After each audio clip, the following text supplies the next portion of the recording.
K2Cr2 7 and KMNO4. Am I audible? Yes, sir. Yes, तो sir. K2Cr2 7 and KMNO4 very good दो बहुत अच्छे oxidising agent हैं। उनकी प्रिपरेशंस एंड प्रॉपर्टीज, तो फर्स्ट पहले हम पढ़ते हैं K2Cr2 7, जिसको हम कहते हैं पोटेशियम डाइक्रोमेट। तो पोटेशियम डाइक्रोमेट की सबसे पहले कुछ इंपॉर्टेंट प्रिपरेशंस देखें।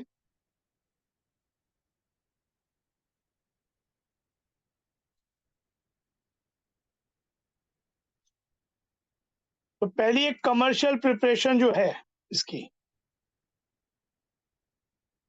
From chromite ore.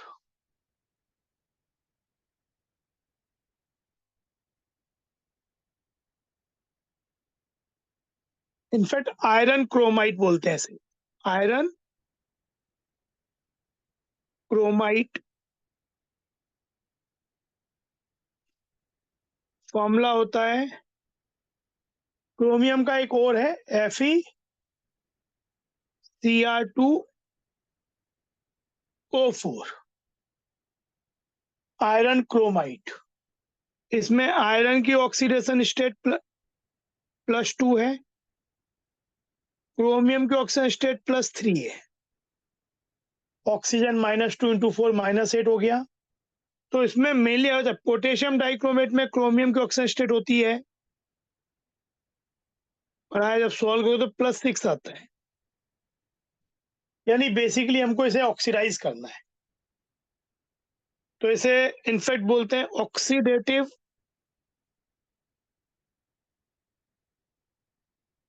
Alkaline conditions लेते हैं, और बहुत हाई टेम्परेचर पे oxidative alkaline fusion of iron chromite which is an ore of chromium. तो एल्कलाइन कंडीशंस कैसे देते हैं?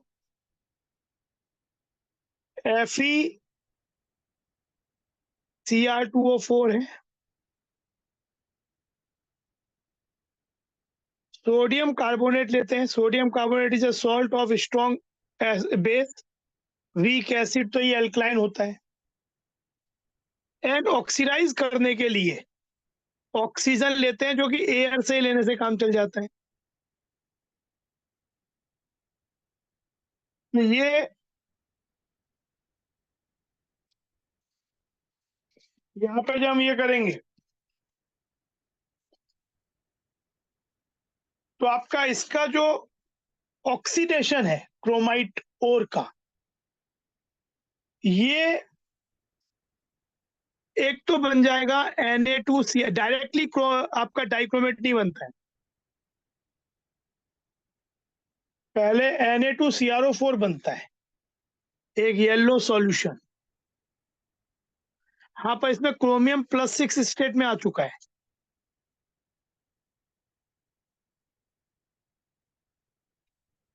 आयरन भी ऑक्साइड होता है, Fe2O3 एंड CO2।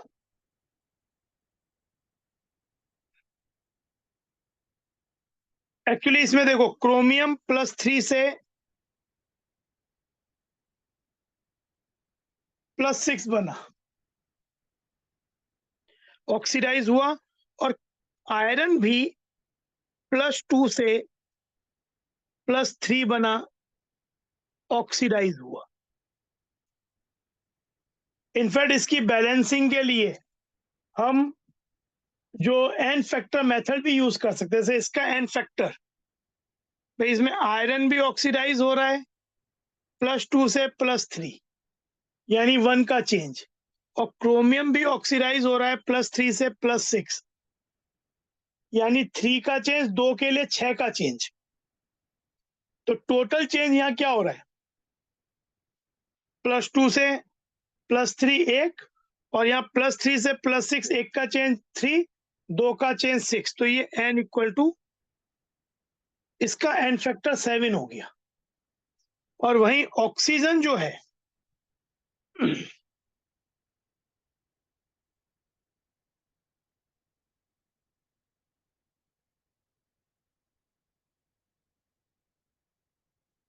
ऑक्सीजन जो है उसका 0 से -2 हुआ। यहाँ पे सभी ऑक्सीजन -2 वाले हैं, तो ये n फैक्टर 4 हो गया। 1 का चेंज 2, 2 का चेंज 4, तो देखो 7 और 4 हो गया n फैक्टर। तो फैक्टर रेशियो रिवर्स बैलेंस करने के लिए 4:7, ये 4 हो गया। तो यहाँ पे क्रोमियम 8 हो गया, तो इसके आगे 8 क्रोमियम केवल यही है। देन आयरन यहाँ पे 4 हो गया, तो ये 2 हो गया। कार्बन यहाँ पे सोडियम यहाँ पे 16 हो गया, तो यहाँ पे भी 8 होना पड़ेगा। 8 × 2 16। कार्बन 8 हो गया, तो ये 8 हो गया। आप देखो ये बैलेंस हो जाएगा, मतलब ये जो रिएक्शन है 4 FeCr2, ओ ये FeCr2O4, FeCr2O4 plus 8 Na2CO3 plus 7 O2, heating करते ही हैं हम यहाँ। 8 Na2CrO4 2 Fe2O3 plus 8 CO2।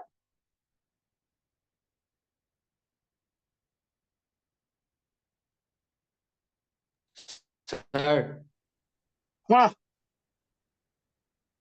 Sir आप इसको और एक बार ऐसे कैसे बैलेंस किया वो दिखा सकते हैं?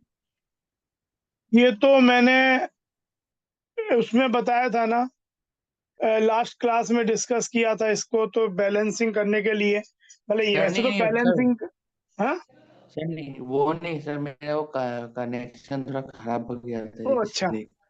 देखो यहाँ पे एन फैक्टर जो है इस वाले कंपाउंड का एन फैक्टर है 7, +2 से +3 चेंज हो रहा है, 1 चेंज हो रहा है। क्रोमियम का 3 से 6 3 चेंज हो रहा है, 2 क्रोमियम का 6 चेंज हो रहा है, तो दोनों ही ऑक्सीडाइज हो रहे हैं, तो इसका एन फैक्टर 7 हो गया। और इसका एन फैक्टर जो ऑक्सीजन है जो रिड्यूस हो रहा है, जो ऑक्सीडाइजिंग एजेंट की तरह काम कर रहा है, एयर से ले रहे हैं, ये 0 से -2, तो 2 का चेंज 4 हो गया। तो जब एन फैक्टर निकाले जो रिवर्स का मतलब स्टोइकोमेट्रिक कोफिशिएंट रिवर्स हो जाते हैं, ये 4 हो जाएगा और ये 7 हो जाएगा, और फिर अकॉर्डिंगली बैलेंस कर दिया। जब एक बार ये फिक्स हो गया तो 4 आयरन हो गया, तो यहाँ पे 2 आयरन हो गया। Fe2O3 को 4 करने के लिए 2 से मल्टीप्लाई करना पड़ेगा। देन यहाँ पे क्रोमियम 8 हो गया, तो Na2CrO4 8 हो गया, क्योंकि क्रोमियम यही केवल है। ये 8 हो गया, तो Na2CO3 को Na16 करने के लिए 8 मल्टीप्लाई कर देंगे, और अकॉर्डिंगली यहाँ पे कार्बन को 8 करने के लिए 8 CO2 कर देंगे। ऑक्सीजन देखो अपने आप ही बैलेंस आएगा, सब चीज इन्वॉल्व हो ही गई। तो ये इसकी बैलेंस रिएक्शन हो गई। और मेनली यहाँ पे अभी तो मतलब हमें प्रिपरेशन में रिएक्शन क्या ज्यादा इंपॉर्टेंट है, प्रसंग में हमने बैलेंस भी करते जाते हैं। तो ये आपका अभी हमारा एम है पोटेशियम डाइक्रोमेट बनाना। बना पहले Na2CrO4 है, फिर क्या होता है इसको फिल्टर करते हैं। आफ्टर फिल्टरिंग, इसे फिल्टर करने के बाद जो Na2CrO4 है क्रोमेट, ये क्रोमेट कहलाता है। दिस इज CrO4 2- जो कि येलो कलर का होता है, this is called chromate ion.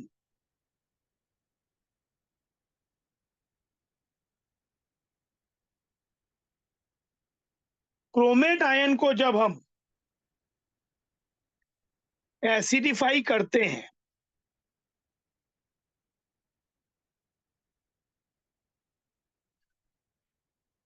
तो ये एक अनदर कंपाउंड में चेंज होता है, ये बहुत फेमस इंपॉर्टेंट रिएक्शन है। सोडियम, ये मतलब chromate changes to dichromate when acidified. It is not a redox reaction, क्योंकि क्रोमेट में भी Cr+6 है, डाइक्रोमेट में भी Cr+6 है।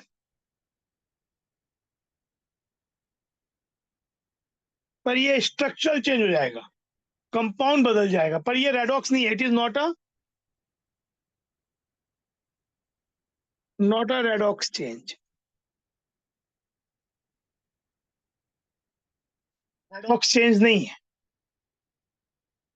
तो अच्छा, हमें बनाना पोटेशियम डाइक्रोमेट है, but why then we are not using directly K2CO3, जिससे K2CrO4 मिल जाए और फिर K2Cr2O7 मिल जाए। द रीजन इज, जो Na2Cr2O7 है is more soluble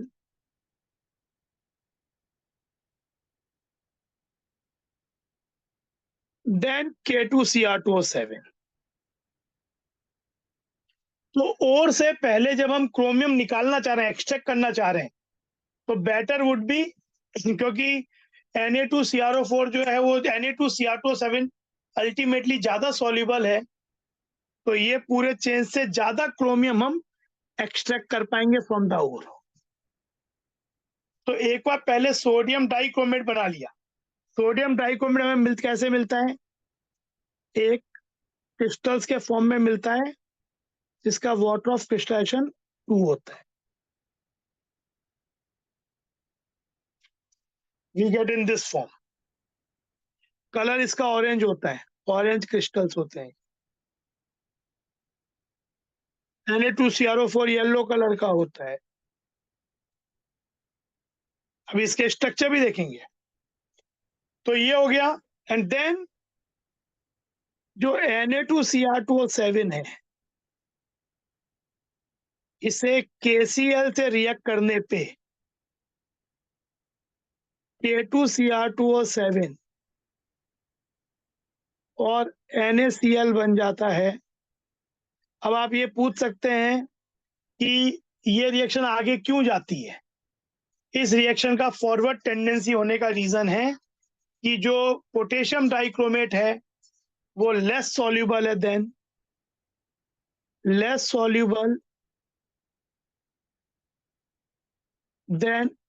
Na2Cr2O7 in water. तो इस एक्वस सॉल्यूशन में हमने एक चीज पढ़ा है कि रिएक्शन, ये इक्विलिब्रियम चैप्टर में भी हम पढ़ते हैं कि जिस तरफ प्रेसिपिटेशन होता है उस तरफ रिएक्शन फेवर कर जाती है, according to de Chatelier principle. तो ये बेसिकली रिएक्शन आगे चली जाएगी, favours due to this, favours in forward direction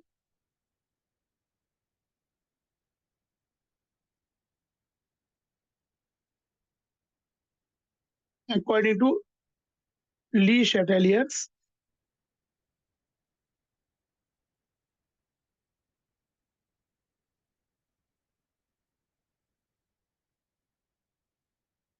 तो ये हुआ।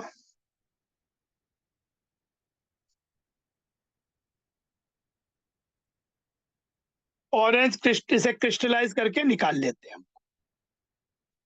एक ये बहुत इंपॉर्टेंट रिएक्शन यहाँ पे नोट डाउन करो, इसे मैं कलर चेंज करके भी लिख देता हूं। जो क्रोमेट आयन है,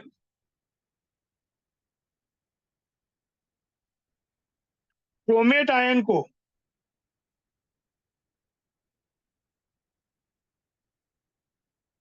अगर हम एसिडिक मीडियम प्रोवाइड करें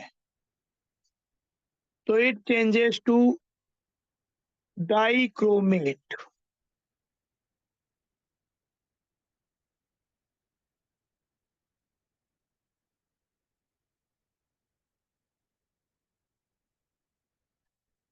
और इसको वापस अगर एल्कलाइन मीडियम दें डाइक्रोमेट को, तो इट चेंजेस टू क्रोमेट।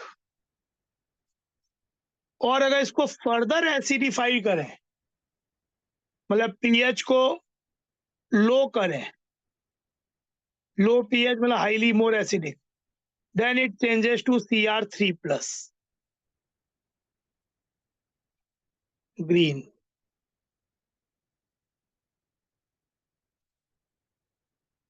बहुत इंपॉर्टेंट चेंजेस है CrO4 से। ये जो रिएक्शन है, ये रिएक्शन रेडॉक्स है, इधर से इधर ये रिडक्शन हो रहा है, ये रिडक्शन हो रहा है, लेकिन ये रेडॉक्स नहीं है, not a redox reaction.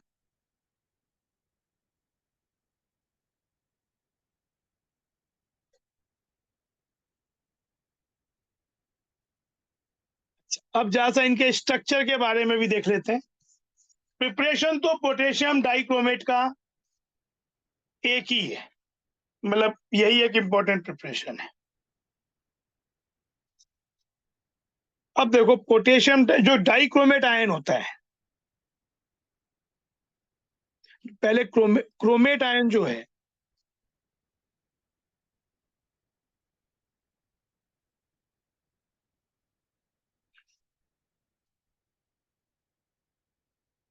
CrO4 2-,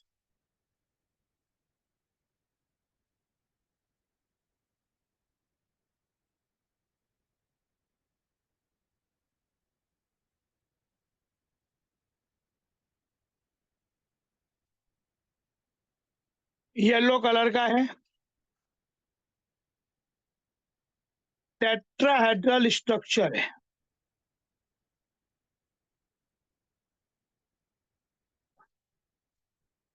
इसमें जो क्रोमियम है, इसकी हाइब्रिडाइजेशन, जो लोग कोऑर्डिनेशन कंपाउंड पढ़ चुके हैं वो ये बात समझेंगे, बाकी लोग जब कोऑर्डिनेशन कंपाउंड पढ़ेंगे तब समझेंगे। और अभी बस नोट डाउन कर लो, हमने पढ़ा ये वाला, पढ़ा भी तो मैं कोऑर्डिनेशन की D3S होता है, 3DXY, 3DXZ, 3DYZ और 4S आपस में हाइब्रिडाइज करते हैं। ये बात मैंने पहले ही बताया कि जो sp3 टेट्राहेड्रल होता है, पर हर टेट्राहेड्रल sp3 नहीं होता। तो ये हो गया D3S होता है। इसमें जो बॉन्ड ऑर्डर है, bond order of Cr oxygen, क्योंकि इसमें रेजोनेंस होगा, तो रेजोनेंस में क्या होगा, कभी डबल बॉन्ड यहां बनेगा तो इसमें 4 प्लेसेस में -2 चार्ज, -1 -1 4C2, मतलब 6 वे में डिस्ट्रीब्यूट होगा, 4 में 2 सेलेक्ट करने का तरीका, तो इसके टोटल 6 रेजोनेंस स्ट्रक्चर होंगे।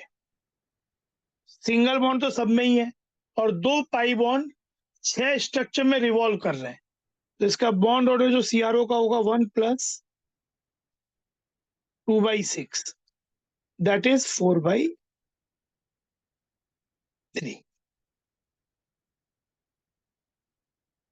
अच्छा, ये जो है इंटेंस कलर का होता है, तो इसका जो इंटेंस कलर है,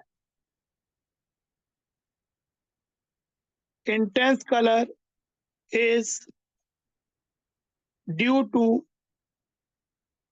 लिगेंड टू मेटल।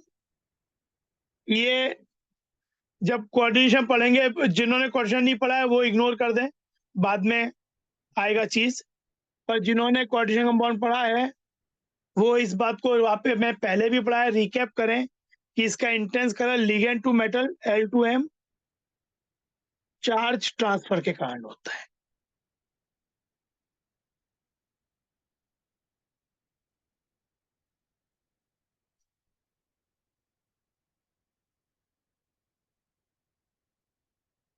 इसमें ये डायामैग्नेटिक होता है, इसका +6 ऑक्सीजन स्टेट है, क्रोमियम पूरा खाली हो जाता है, 4s1 3d5 होता है, पूरा खाली होता है, तो diamagnetic. Diamagnetic are weakly repelled by external magnetic field. Mu x 0. Spin only magnetic moment. अच्छा, इसके जो पाई बॉन्ड्स हैं, इसके जो पाई बॉन्ड्स हैं ये वाले, इसमें क्या होता है, मतलब यहाँ पे ऑक्सीजन क्रोमियम को कोऑर्डिनेट तो करता ही है सिग्मा बॉन्ड में, वो तो ये करता ही है जैसे नॉर्मली लिगेंड्स करते हैं। पाई बॉन्ड में भी ऑक्सीजन कोऑर्डिनेट करता है क्रोमियम के डी ऑर्बिटल को। तो इसके जो पाई बॉन्ड्स होते हैं उसका नेचर होता है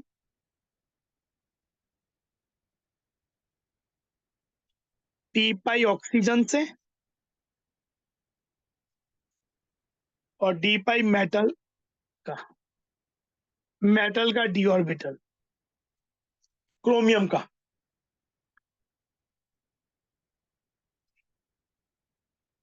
तो ये हुआ, तो ये इसके फीचर्स हैं, colour, shape, hybridisation of chromium, intense color due to ligand to metal charge transfer, diamagnetic, pi bond का नेचर जो है पाई बॉन्ड पी पाई डी पाई, ऑक्सीजन के पी से मेटल के डी में। तो ये क्रोमेट है। डाइक्रोमेट के बारे में जैसा स्ट्रक्चर इंपॉर्टेंट है।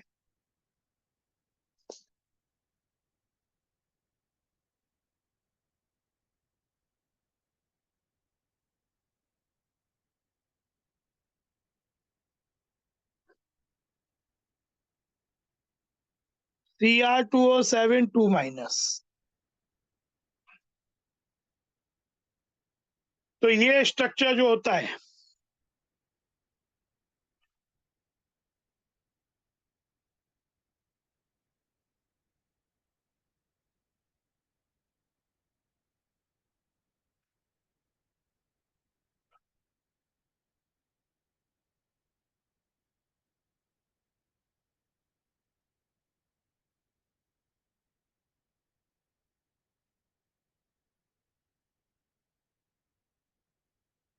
ये ऐसा होता है, इसमें क्रोमियम +6 ऑक्सीजन स्टेट में होता है,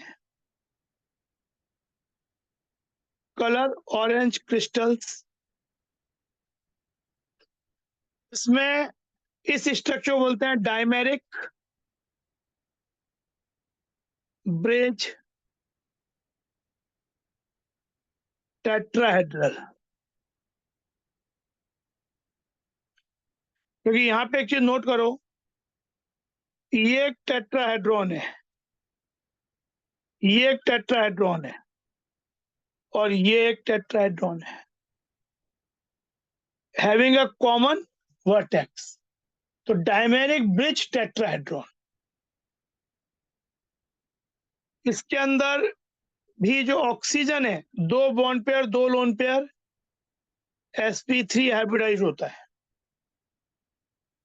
पर क्रोमियम D3s होता है, वैसे ही जैसा CrO4 में था।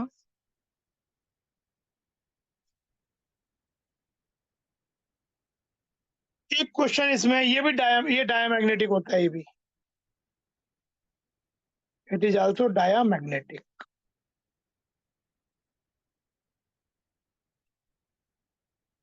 अब एक क्वेश्चन है, बहुत आप पूछते हैं, इंपॉर्टेंट क्वेश्चन है कि जो डाइक्रोमेट है उसमें कितने CrO बॉन्ड की लेंथ एक जैसी है, कितनों की अलग है। तो देखो, अगर आप इस स्ट्रक्चर को देखो तो जैसा मतलब प्रॉपरली अगर ध्यान नहीं दोगे तो गलत आंसर आ जाए। कैसे कोई आदमी ये कह सकता है 4 ये CrO सिंगल बॉन्ड है और 4 CrO डबल बॉन्ड है, तो 4 CrO एक जैसे हैं, 4 CrO एक जैसे हैं। तो ये बात सही नहीं है। ये जो CrO है, ये टर्मिनल, इसमें माइनस यहाँ, ये रेजोनेंस होगा, माइनस यहाँ आएगा, एक बार यहाँ आएगा इस वाले पे, एक बार इस वाले पे आएगा। तो ये -1 चार्ज इन 3 O पे मूव करेगा, यानी ये 2 pi bond in 3 structure move करेंगे। तो इसका बॉन्ड ऑर्डर यहाँ एक तो बॉन्ड लेंथ एक जैसी हो जाएगी और बॉन्ड ऑर्डर हो जाएगा 1 + 2/3 5/3। बिल्कुल सिमिलर मैनर में इसमें भी ऐसा ही होगा। बॉन्ड ऑर्डर ऑफ किसका? CRO का, टर्मिनल वालों का। लेकिन ये वाला जो है, ये ऑलमोस्ट सिंगल बॉन्ड ही रहेगा। तो इसमें एक्चुअली क्या होता है, 6 CRO बॉन्ड्स एक जैसे होते हैं, जिनका बॉन्ड ऑर्डर 5/3 है। 2 CRO बॉन्ड एक जैसे होते हैं, सिमिलर, जिनका बॉन्ड ऑर्डर ऑलमोस्ट 1 होता है।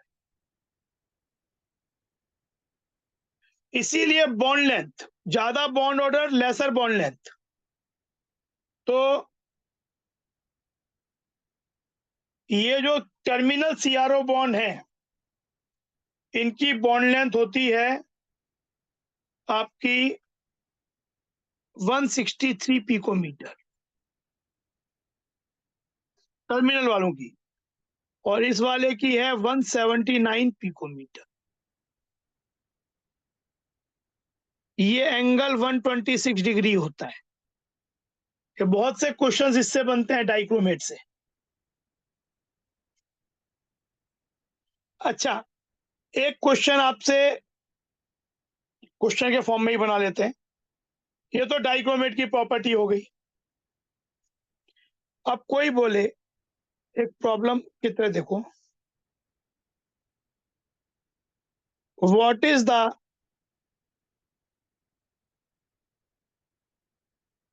ऑर्डर ऑफ, ऐसे नहीं, इसको ऐसे बोलो,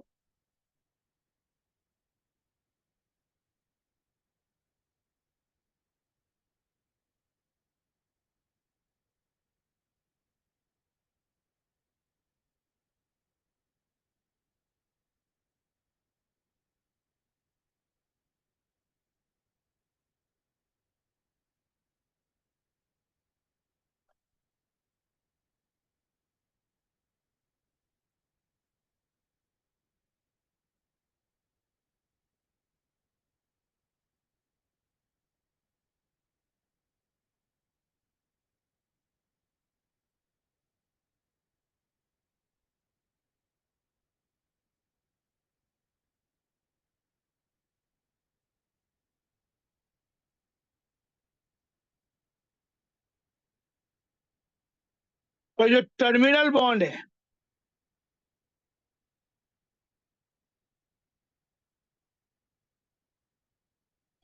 टर्मिनल बॉन्ड जो है, तो what is,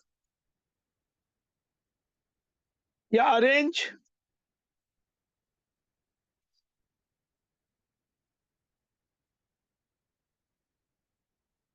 A, B, C in decreasing order।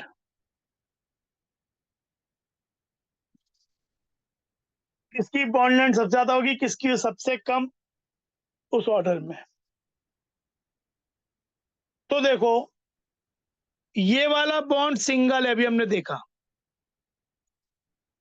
इस वाले बॉन्ड का बॉन्ड ऑर्डर 5/3 है, और इस वाले बॉन्ड का बॉन्ड ऑर्डर हमने देखा 4/3 है। इसका 5/3 है। तो सब जितना ज्यादा बॉन्ड ऑर्डर होगा, बॉन्ड लेंथ उतनी छोटी होगी, और जितना कम बॉन्ड ऑर्डर होगा, उतनी बॉन्ड लेंथ बड़ी होगी। तो सबसे बड़ा बॉन्ड होगा ये बी है, B, then this A, then सबसे छोटा सी। समझ में आया? क्लियर हुआ? Yes, sir. Yes sir. तो एक ये क्वेश्चन इंपॉर्टेंट है, बहुत बार पूछते हैं इनफैक्ट डाइक्रोमेट क्रोमेट की प्रॉपर्टी बहुत बार पूछी आती है, तो पूरा ये दिमाग में बैठा लो, जितनी इंपॉर्टेंट चीज थी मैंने स्ट्रक्चर की बता दी है। अब next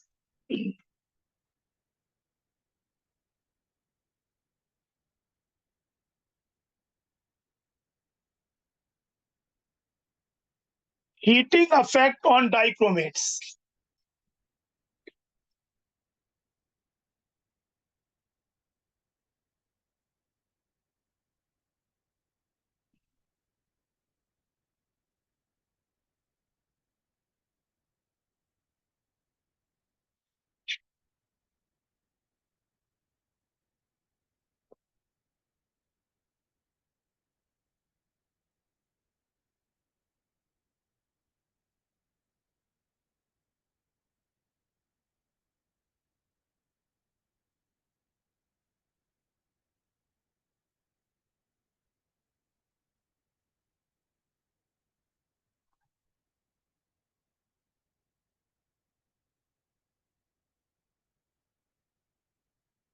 heating effect on dichromates. अगर पोटेशियम डाइक्रोमेट को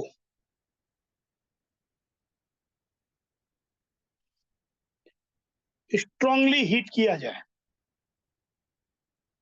तो it changes to K2CrO4, Cr2O3 and oxygen. ये ऑरेंज, येलो, Cr2O3 ग्रीन होता है, 3+ वाले क्रोमियम कंपाउंड ग्रीन होते हैं। बैलेंस करेंगे तो ये 4 4 2 3 ये ऐसा आ जाएगा। तो एक तो पोटेशियम डाइक्रोमेट पे हीटिंग इफेक्ट, और एक बहुत इंपॉर्टेंट है अमोनियम डाइक्रोमेट।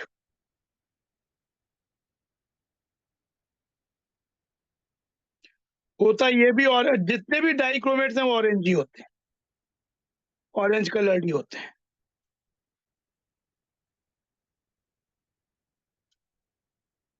इससे हीट करने बनता है नाइट्रोजन, Cr2O3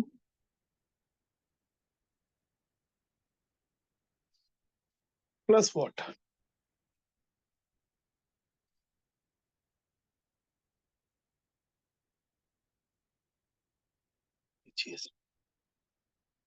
तो ये दो इंपॉर्टेंट हीटिंग इफेक्ट हैं, एक पोटेशियम डाइक्रोमेट पे, एक अमोनियम डाइक्रोमेट पे। फिर एक देखो, जो वही वाली बात आ गई, फिर से एक रिएक्शन।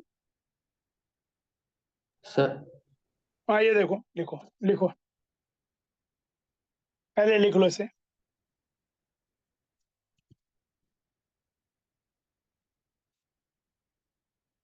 लिखते जरूर जाओ, एक नोट्स बना लो। रिएक्शंस जो मैं पहले ही बताया कि सिलेबस में इनऑर्गेनिक में कम ही पोर्शन में रिएक्शंस बच गई हैं, तो जो बच गई हैं वो बहुत इंपॉर्टेंट हो गई हैं, इन्हीं में से आएगा चीजें।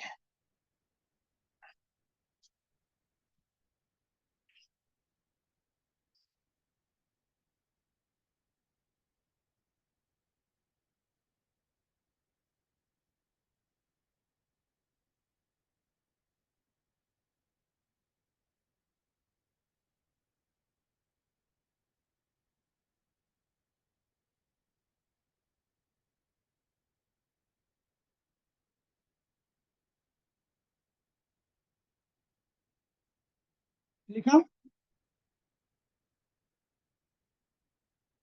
Yes, sir. Yes sir. अब देखो नेक्स्ट, अभी मतलब कुछ और रिएक्शन, जैसे Na2CrO4, कि हमने यही पढ़ा भी है कि CrO4 को अगर क्रोमेट आयन को एसिडिक मीडियम दिया जाए, माइल्ड एसिडिक, तो डाइक्रोमेट बन जाता है। उसको फर्दर एसिडिफाई किया तो Cr3+ बन जाता है। तो अगर माइल्ड एसिडिक देने के लिए हम वाटर और CO2 भी एक्वस सॉल्यूशन में CO2 is weakly acidic oxide, तो ये मीडियम एसिडिक प्रोवाइड कर देगा, माइल्ड एसिडिक, और उस कारण से ये सोडियम डाइक्रोमेट में चेंज हो जाएगा और खुद NaH सोडियम बाइकार्बोनेट बन जाएगा।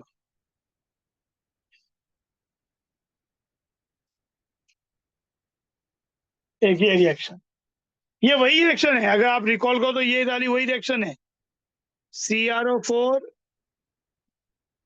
H+ Cr2O7 वापस OH- दिया, CrO4 फर्दर एसिडिफाई किया, Cr3+। ये बहुत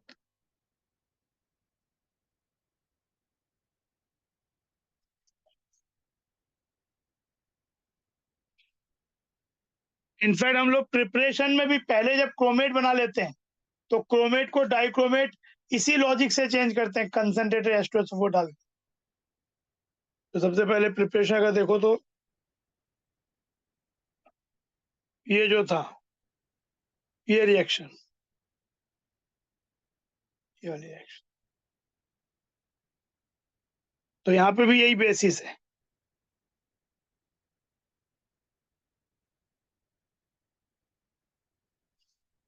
फिर एक देखो एक रिएक्शन ये NCERT मैनुअल में दी हुई है रेडॉक्स टाइट्रेशन में, पर ये भी 2020 में JEE एडवांस्ड में ये रिएक्शन वहां से आई थी। डाइक्रोमेट को या इवन क्रोमेट को, मतलब +6 वाले, दोनों ही +6 वाले,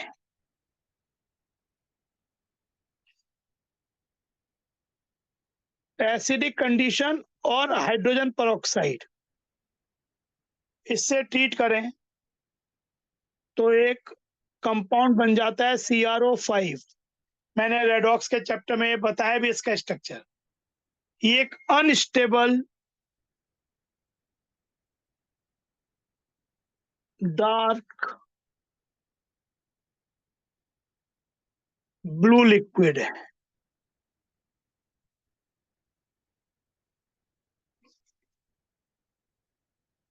अगर इसे केयरफुली एक्सट्रैक्ट नहीं किया गया तो बीइंग हाईली अनस्टेबल ये इसका डिकम्पोज हो सकता है। ये इसका स्ट्रक्चर ये होता है, इसमें 2 पेरोक्साइड लिंकेज होते हैं, क्रोमियम की ऑक्सीजन स्टेट +10 नहीं +6 ही होती है।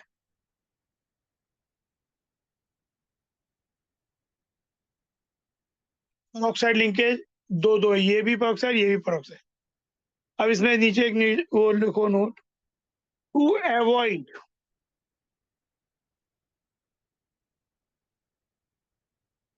Decomposition of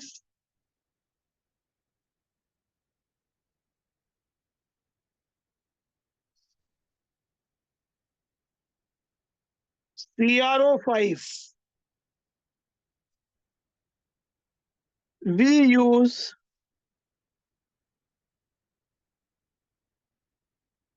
water immiscible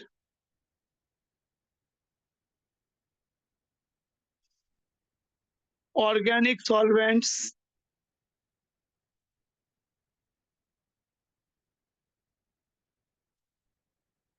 such as diethyl ether,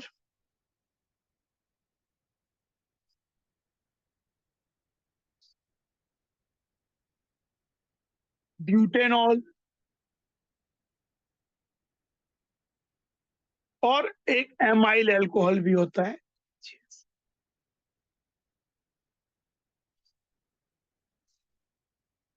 sir वो पहला ऑर्गेनिक सॉल्वेंट का वो नाम क्या है? क्या हुआ? तो वो पहला जो ऑर्गेनिक सॉल्वेंट लिखा है आपने ETO वाला, ETO ये हो गया C2H5, OC2H5, diethyl ether, diethyl ether, DE, diethyl ether, ये वाला चीज। अच्छा, इसको फिर ये हो गया, लेकिन अगर स्टेबलाइज नहीं किया इसे तो ये बनेगा, बट फिर H2O2 इसको डिकम्पोज कर देगा फर्दर Cr3+ एंड ऑक्सीजन में। लेकिन अगर हम ये चीजें यूज कर लेंगे तो इसको हम स्टेबलाइज कर सकते हैं, और फिर वो जो लेयर बनेगी वो ब्लू कलर की।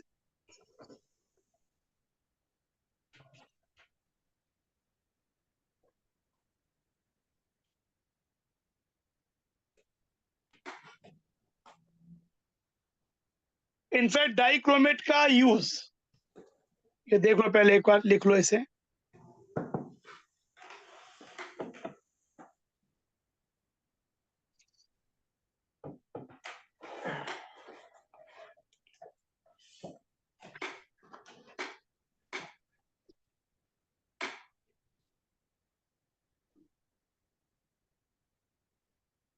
तो डाइक्रोमेट का एक यूज है,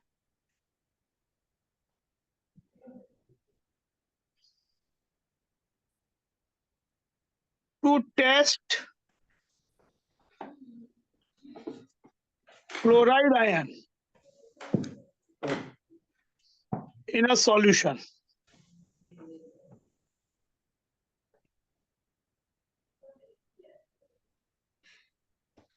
इसको क्रोमाइल क्लोराइड टेस्ट बोलते हैं।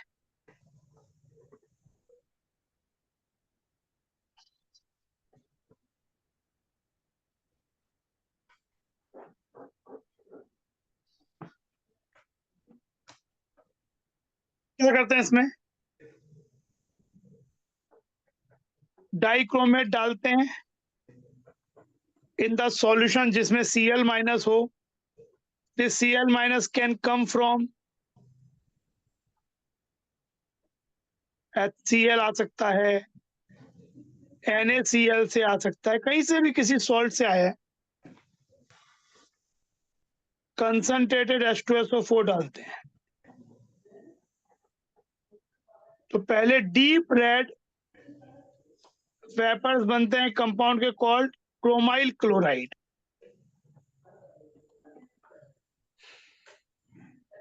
क्रोमाइल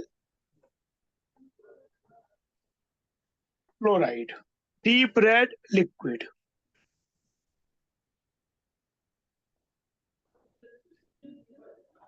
जिसमें अगर NaOH डालें, मतलब यहाँ पे क्लोराइड आयन है तो पहले ये बनेगा, NaOH डालने पे ये येलो कलर हो जाएगा Na2CrO4 का।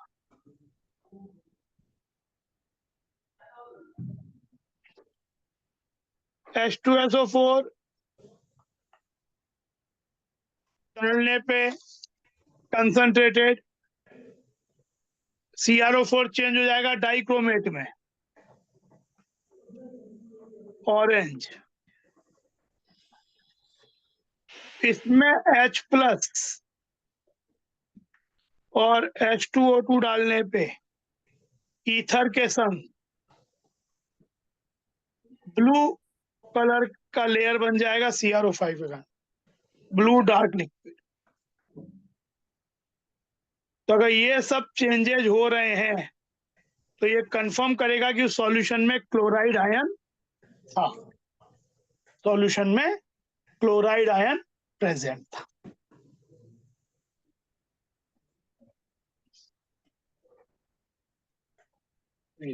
ये क्लोराइड आयन का test, chromyl chloride test.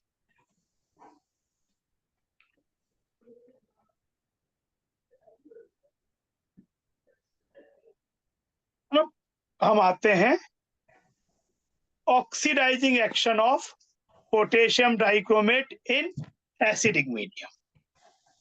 Potassium dichromate केवल एसिडिक मीडियम में ही ऑक्सीडाइजिंग एक्शन का काम करता है। एल्कलाइन मीडियम में इट चेंजेस टू CrO4। यह है, पर oxidizing action it acts in acidic medium only.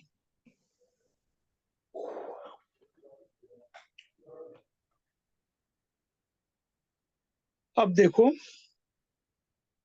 Oxidising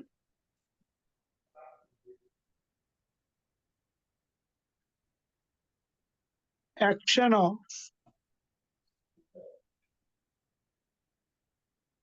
K2Cr2O7 in acidic medium.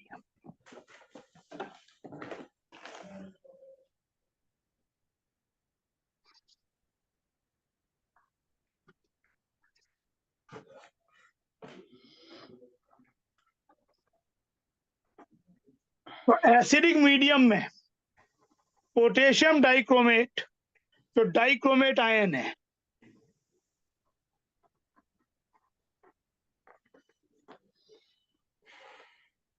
in acidic medium, itself reduces to Cr3+. ये हमने रेडॉक्स रिएक्शंस की बैलेंसिंग के समय ये रिएक्शन बहुत बार लिखी भी है. Dichromate in acidic medium changes to green coloured solution Cr3+.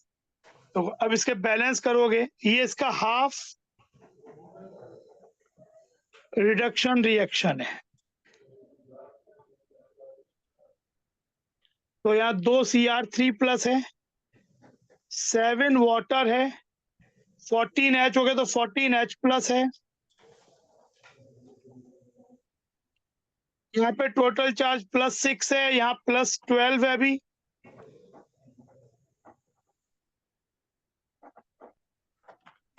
Charge balance करने के लिए 6 इलेक्ट्रॉन ऐड करना पड़ेगा. वैसे भी देखो इसका ऑक्सीजन स्टेट +6 है, यहाँ पे +3 है. एक क्रोमियम का चेंज 3, 2 क्रोमियम का चेंज 6. तो इसके एक मॉलिक्यूल में 6 इलेक्ट्रॉन जोड़ रहे हैं. एन फैक्टर इसका 6, इसका एन फैक्टर 6. पर molecule it is gaining 6 electrons. तो ये तो हो गया खुद रिड्यूस, ये तो हो गया reduce. It can oxidize which compounds. अच्छा, इस रिएक्शन का जो E0 है, रिडक्शन पोटेंशियल स्टैंडर्ड, उसकी वैल्यू होती है 1.33.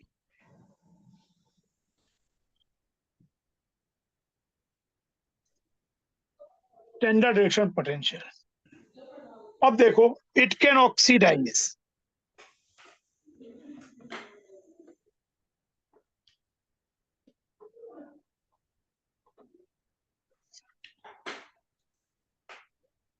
ferrous ion,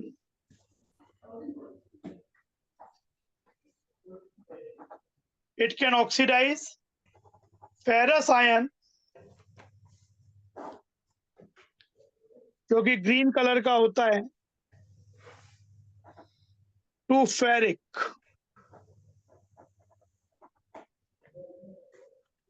yellow.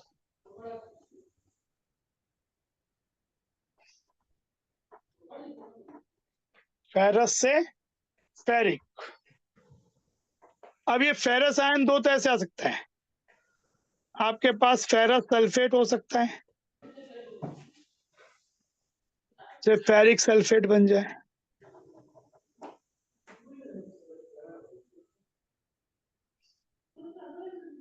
या एक सॉल्ट होता है double salt, Mohr salt, FeSO4, ammonium sulphate, .6 water.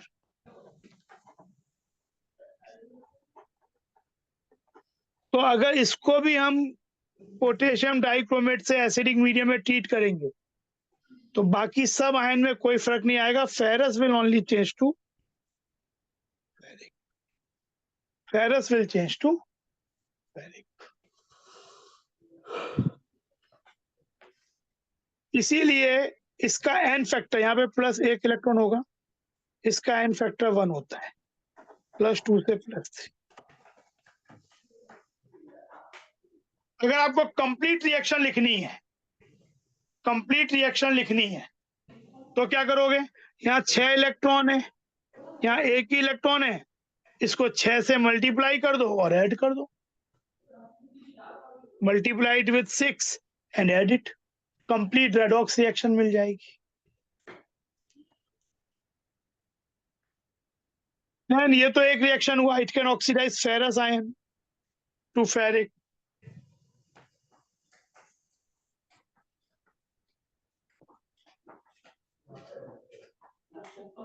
It can oxidize iodide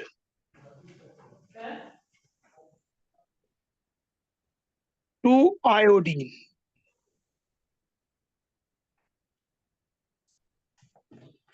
iodine violet colour का होता है, आयोडाइड से आयोडीन बन गया, इसका एन फैक्टर 1 -1 से 0, आयोडाइड का ऑक्सीडाइजेस टू आयोडीन।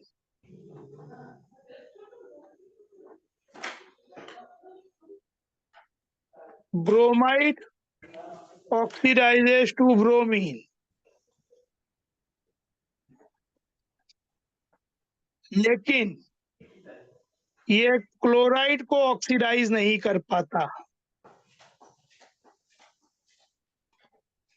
ये रिएक्शन नहीं हो पाती। इसीलिए इस रिएक्शन में अगर आप चाहें तो एसिडिक मीडियम प्रोवाइड करने के लिए HCl भी यूज कर सकते हैं। ज्यादातर यूज डाइल्यूट H2SO4 करते हैं, but HCl can be also used to provide acidic medium, but you can't use Hi and HBr कि वो खुद ऑक्सीडाइज हो जाएंगे।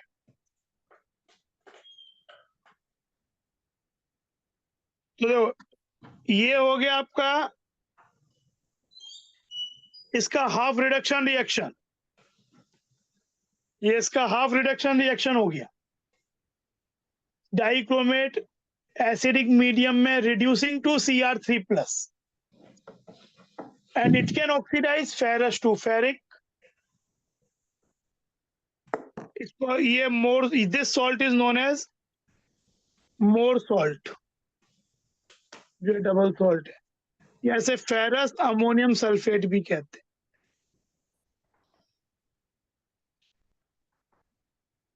उसको फेरिक में बना देगा, फेरस सल्फेट को फेरिक में बना देगा, आयोडाइड को आयोडीन बना देगा, ब्रोमाइड को ब्रोमीन बना देगा, बट क्लोराइड क्लोरीन में नहीं बनेगा, फ्लोराइड फ्लोरीन में नहीं बनेगा। फ्लोराइड तो यूज ही नहीं करते।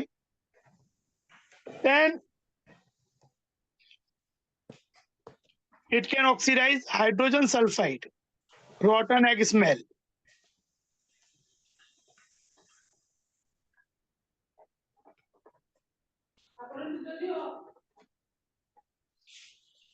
को सल्फर में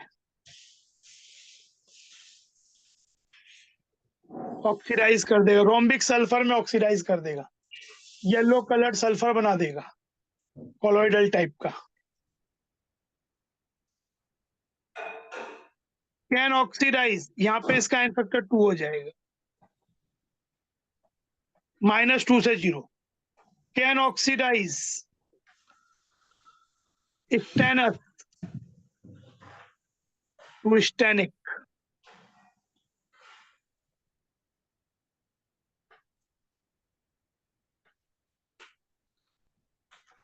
can oxidize hydrogen peroxide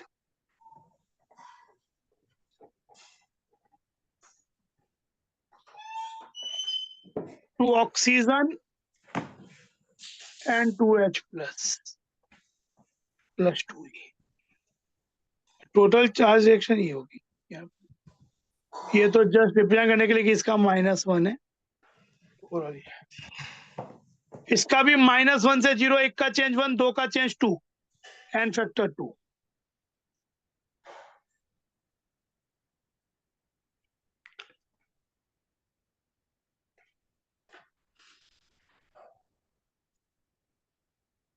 oxalate C2O4 2- oxalate ion, oxalic acid भी हो सकता है, H2CO4, आप ऑक्सैलिक एसिड भी ले सकते हो। Oxalate ion oxidizes to CO2। इसका n फैक्टर 1, इसका n फैक्टर 2, +3 से +4, एक का चेंज 1, 2 का चेंज 2, C2O4 2 माइनस में कार्बन का +3 होता है oxygen state, it changes to +4, एक का चेंज 1, 2 का चेंज 2।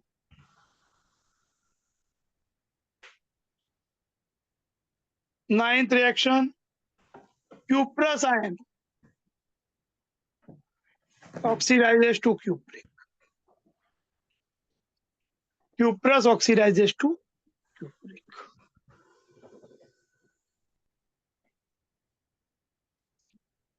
तो ये इसके कुछ इंपॉर्टेंट रिएक्शंस हैं। अच्छा, एक बात देखो, जो ये होता है पोटेशियम डाइक्रोमेट को इन्वॉल्विंग जो टाइट्रेशंस होते हैं, पोटेशियम डाइक्रोमेट ऑक्सीडाइजिंग एक्शन की तरह काम करता है।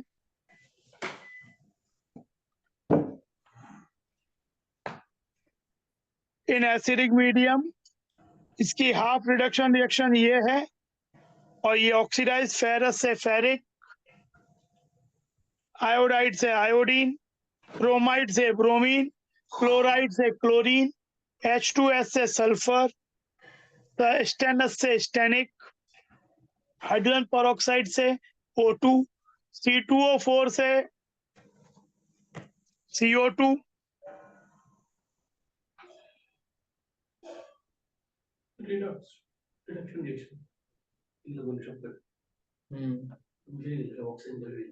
चैप्टर रिडॉक्स एंड Cu+ से Cu2+। कुछ इंपॉर्टेंट चेंजेस है, जो ऑक्सीडाइजिंग एजेंट कुछ ऐसे सब्सटेंस है ये ऑक्सीडाइज कर सकता है। क्यूप्रस से क्यूप्रिक, फेरस से फेरिक, स्टेनस से स्टेनिक, हाइड्रोजन सल्फाइड से सल्फर, आयोडाइड से आयोडीन, क्लोराइड से क्लोरीन, ब्रोमाइड से ब्रोमीन, नॉट क्लोराइड से क्लोरीन। क्लोराइड से क्लोरीन नहीं बनता, इसीलिए यहाँ लिख भी सकते हो।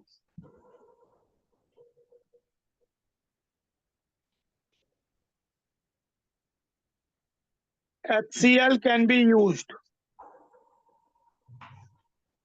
for providing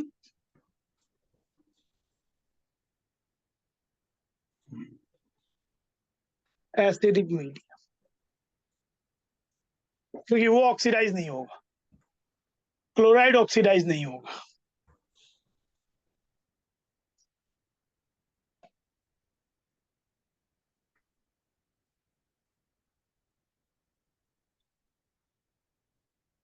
इसके यूजेस क्या है?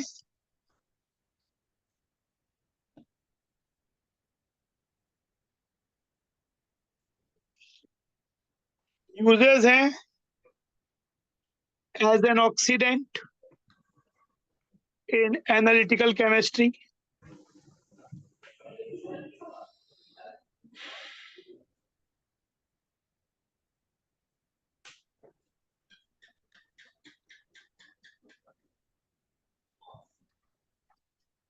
it is used as primary standard में डायरेक्टली ले सकते हैं,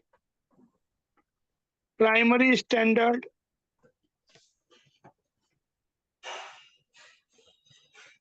इन वॉल्यूमेट्रिक एनालिसिस।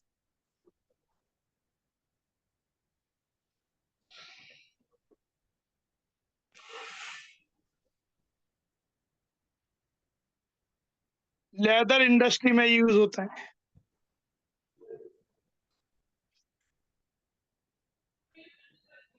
यूज अभी जो भी इसका यूज है वो है तो मेनली ऑक्सीडाइजिंग एजेंट का। For preparing many azo compounds में इस तरीके का लिंकेज होता है। तो ये इसके यूजेस हैं कुछ।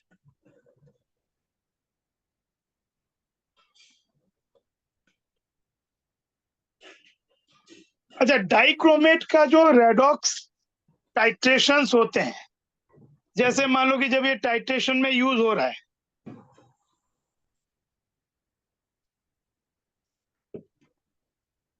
जैसे आपने यहाँ कोई सॉल्यूशन से फेरस आयन ले लिया,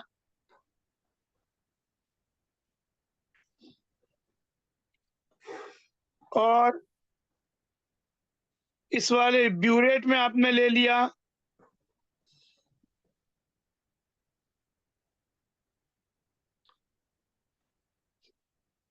पोटेशियम डाइक्रोमेट। ड्रॉप बाई, यहाँ पे आपके पास नॉन मतलब ये सॉल्यूशन आपने लिया फ्लास्क में, drop by drop potassium dichromate आप एसिडिक मीडियम, इस हमने डाइल्यूट H2SO4 ऐड कर दिया, और इसमें drop by drop potassium dichromate add कर रहे हैं। तो पोटेशियम डाइक्रोमेट का खुद का कलर ऑरेंज है, Cr3+ जिसमें चेंज होता है वो आपका ग्रीनिश कलर का होता है, पर कोई बहुत डिस्टिंक्टिव कलर नहीं आ रहा। तो जब इसका एंड पॉइंट पहुंचे, मतलब एंड पॉइंट मतलब कि हमने जितना मिलीमोल फ्लास्क में जिस सब्सटेंस का लिया है उसके कोरोस्पोंडिंग स्टोइकोमेट्रिकली जितने मिलीमोल पोटेशियम डाइक्रोमेट के चाहिए वो ऐड करने के बाद तो रिएक्शन खत्म हो जाएगा। हमें पता भी तो चलना चाहिए रिएक्शन खत्म हो गया। तो रिएक्शन खत्म हो गया पता कैसे चले? तो जब फेरस आयन पूरा कंप्लीटली यूज्ड अप हो जाएगा तो अगला ड्रॉप जैसे ही हम पोटेशियम डाइक्रोमेट का ऐड करें, अगर कुछ ऐसा कलर ड्रेस्टिक कलर चेंज हो जाए तो हमें पता चल जाएगा कि रिएक्शन एक डॉट पहले खत्म हो चुकी है। तो उसके लिए हम एक इंडिकेटर यूज करते हैं, जैसे पोटेशियम परमैंगनेट हम पढ़ेंगे तो खुद ही सेल्फ इंडिकेटर होता है, पर यहाँ पे एक्सटर्नल इंडिकेटर की जरूरत पड़ती है,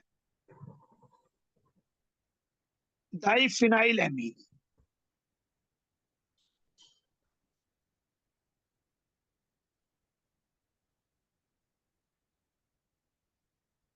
ये एक एक्सटर्नल इंडिकेटर होता है। जब तक रिएक्शन में फेरस आयन और प्रेजेंट है, डाइक्रोमेट जो आप ऐड करोगे ये हम ऐड कर दे, शुरुआत में ऐड कर देते हैं, पर जब तक फेरस आयन और प्रेजेंट है डाइक्रोमेट जाके पहले उनसे रिएक्ट करेगा। पर जैसे ही फेरस या बाकी जो सब्सटेंस थे रिड्यूसिंग एजेंट, जिस समय वो खत्म हो गए और अगला ड्रॉप पोटेशियम डाइक्रोमेट का हमने ऐड किया, तो ये जो डाइफेनाइल एमीन है ये एंड पॉइंट पहुंचने के जस्ट बाद जो एक्स्ट्रा ड्रॉप पोटेशियम डाइक्रोमेट की ऐड की जाएगी उससे रिएक्ट करके very intense blue colour form कर देता है। Just after the end point is reached,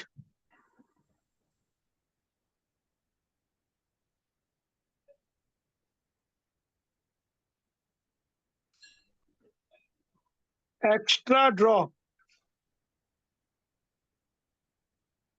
of potassium dichromate reacts with PH2NH diphenylamine and give intense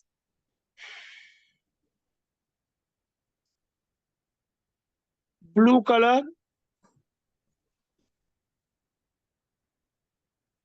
indicating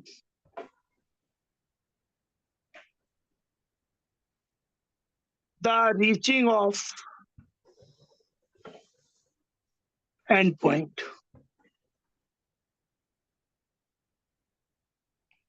जो कि एक ड्रॉप पहले ही पहुंच गया है, ऐसे सोचो।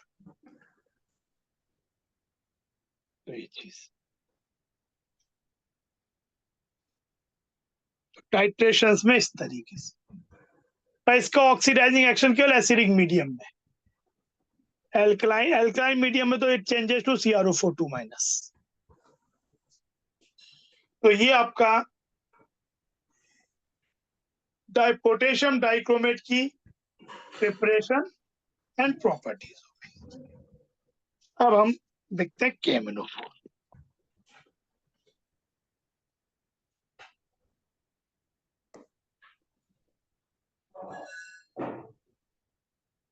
पोटेशियम और मैग्नेट।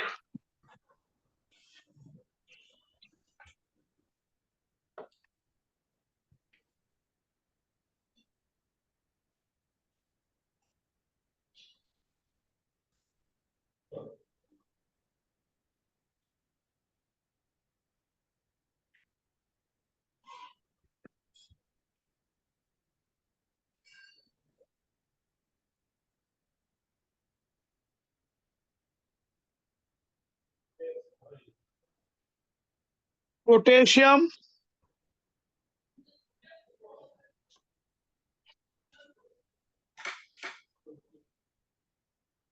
पर मैग्नेट।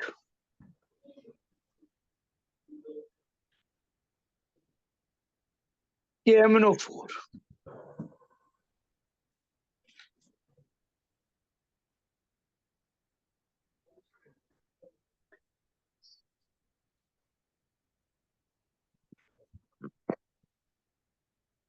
प्रिपरेशन से स्टार्ट करते हैं। ये भी बहुत इंपॉर्टेंट ऑक्सीडाइजिंग एजेंट है और कंपटीशन में भी बहुत फ्रिक्वेंटली पूछे जाने वाला कंपाउंड है। इसकी पहली, इसमें प्रिपरेशंस के हमारे पास एक साथ तरीके हैं। पहला तरीका कमर्शियल,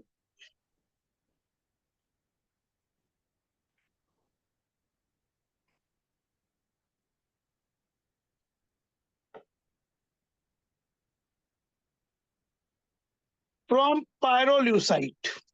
बहुत कुछ सिमिलरिटी है उसी से। पायरोल्यूसाइट होता है ओर ऑफ मैग्नीज।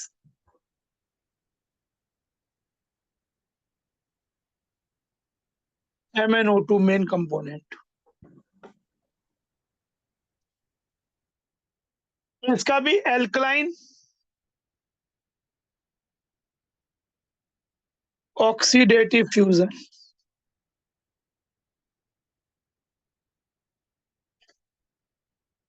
MnO2 जो पायरोल्यूसाइट में होगा KOH O2 जो कि एयर से लेंगे और हीट करेंगे, तो ये MnO2 में +4 है, ये बन जाएगा पहले K2MnO4।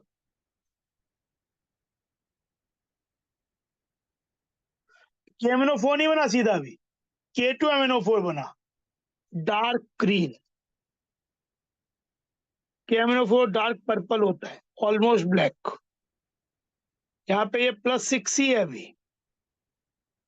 ये पोटेशियम मैग्नेट है, पोटेशियम परमैंगनेट नहीं है। पहले ये बना,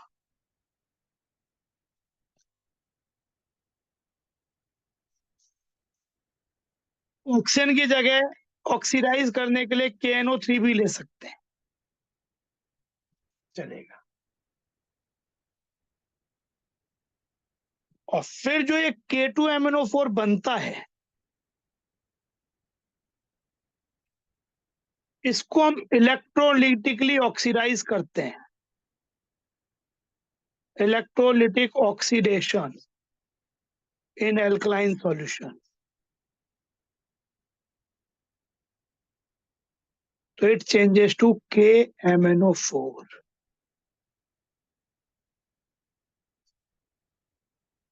और मैग्नेट, पोटेशियम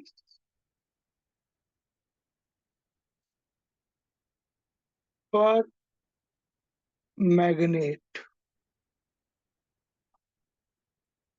डार्क पर्पल,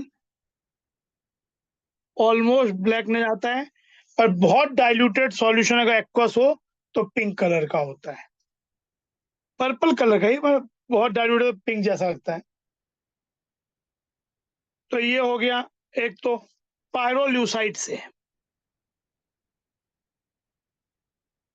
बहुत कुछ वही तरीका है, जैसे आयरन क्रोमाइड को पहले ऑक्सीडाइज करके क्रोमेट बनाया, क्रोमेट से हमने डाइक्रोमेट बनाया, यहाँ पे पहले पोटेशियम मैग्नेट बनाया और फिर पोटेशियम परमैग्नेट बनाया इलेक्ट्रोलिटिक ऑक्सीडेशन से।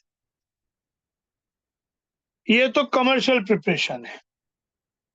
लैब प्रिपरेशंस में ये लिख लो पहले एक बार,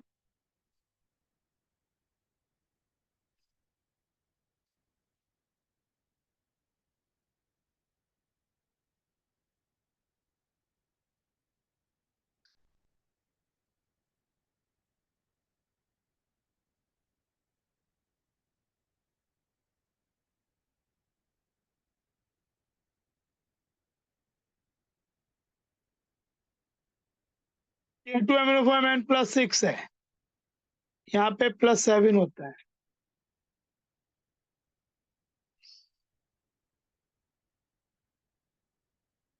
तो लैब प्रिपरेशंस में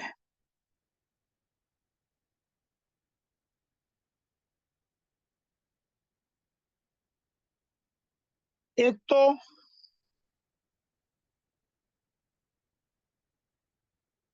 MnO जो मैग्नेट आयन है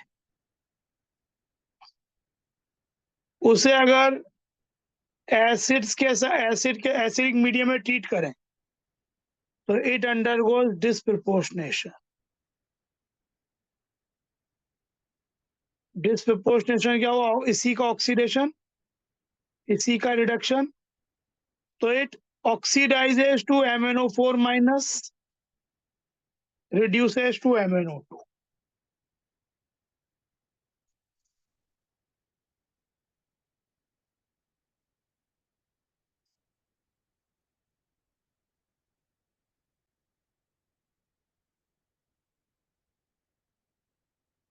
Oxidizes to this, reduces to this, disproportionation। एक तो ये, फिर ये तो हो गया MnO4 पर जो मैग्नेट आयन है उसका डिस्प्रपोर्शनेशन एसिडिक मीडियम में। देन लैब प्रिपरेशन अनदर जो Mn2+ आयन है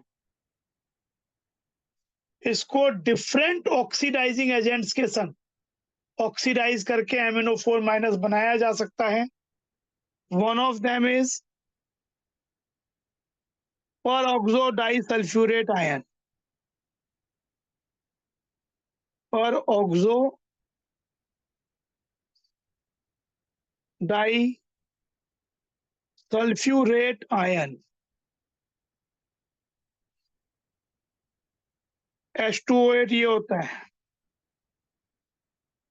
रेडॉक्स के क्लास में इसका स्ट्रक्चर बनाया था, फिर एक और इसमें ये दोनों ऑक्सीजन परऑक्साइड लिंकेज वाली होती है। तो Mn2+ ऑक्सीडाइज करता है MnO4- +2 से +7 एन फैक्टर 5, और जो H2O2- है वो सल्फेट में रिड्यूस करता है। अब आप बोलते हो सल्फेट में क्या चीज में रिड्यूस किया? सल्फर यहाँ भी +6 है, सल्फर यहाँ भी +6 है। एक्चुअली ऑक्सीजन यहाँ पे रिड्यूस हुआ है। H2O8 में ये जो 6 ऑक्सीजन होती है ये तो -2 ही रहती है, लेकिन ये दोनों -1 वाली हैं। तो सल्फेट में सबकी सब क्या हो गई? -2 हो गई। तो अगर एक मॉलिक्यूल पर ऑक्सो डाइसल्फ्यूरेट में अगर सोचें तो केवल ऑक्सीडाइज 2 ऑक्सीजन हुए हैं, उनका ऑक्सीजन स्टेट -1 से -2 हुआ है, वो रिड्यूस हुए हैं 2 ऑक्सीजन। तो इसका एन फैक्टर हो जाएगा क्योंकि ओनली 2 ऑक्सीजन -1 से -2 हुए, तो उन्होंने 2 इलेक्ट्रॉन गेन कर लिए सोचो। तो इसका एन फैक्टर 2 और इसका एन फैक्टर तो 5 है, +2 से +7। तो देखो फैक्टर रेशियो जब कहोगे ना तो 2:2 बैलेंस, ये 2 MnO4, ये 10 सल्फेट, उसके बाद इधर ऑक्सीजन कितना है 40, इधर कितना है 48, तो 8 वाटर और यहाँ 16H प्लस तरीके से। पर oxo disulphuric ion reduces to sulphate Mn2 plus oxidizes to MnO4 minus. Another method book में नहीं दिया है लेकिन जेडीली में दिया और 2021 में इस पे बेस्ड जेई एडवांस में एक क्वेश्चन आ गया था। तो Mn2 plus can also oxidise. ऐसे तो लॉजिकल बात यह कि जो अच्छे ऑक्सीडेंट है वो मैग्नीज 2 प्लस को MnO4 बना देते हैं। Lead oxide PbO2 oxidizes it to MnO4 minus. एक होता है sodium bismuthate, it also oxidizes Mn2 plus 2 M। ये ऑक्सीडेशन रिएक्शंस।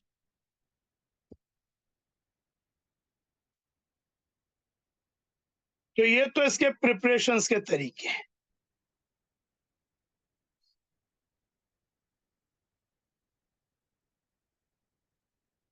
सर बोलो सर H2O8 में नेट चार्ज कितना है? किस पे?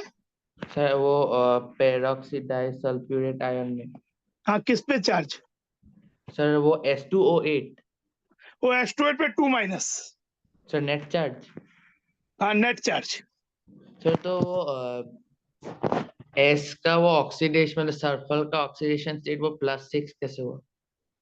मैं बताया ना ये चीज,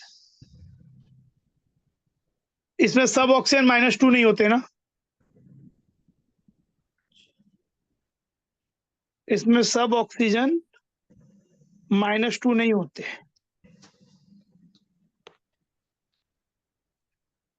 इसमें ये -1 वाला है परऑक्साइड लिंकेज। अच्छा सर। तो ये तो -2 है, ये भी -2 है, -1 और फॉर्मल चार्ज -1 ऑक्सीजन स्टेट, ये भी सब -2 है ऑक्सीजन स्टेट। लेकिन ये -1 तो टोटल हो जाएगा -14। सल्फर का +6 × 2 + 12 ओवरऑल -2। ये चीज ठीक है। ठीक है sir.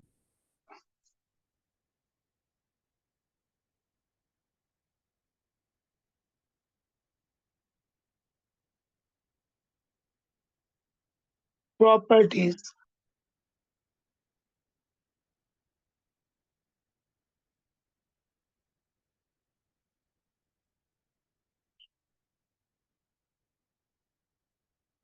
Amino forms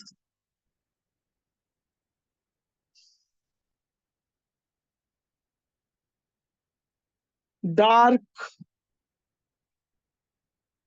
purple almost black crystals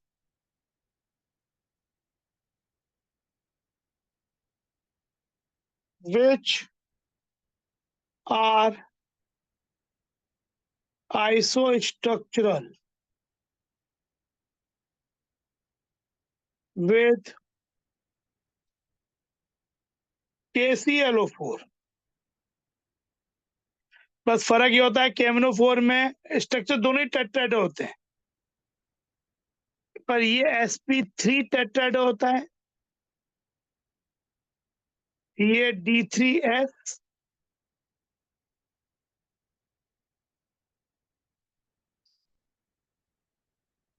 KMnO4 is not highly soluble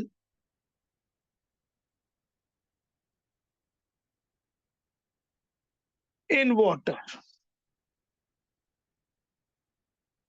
eight room number 293 kelvin.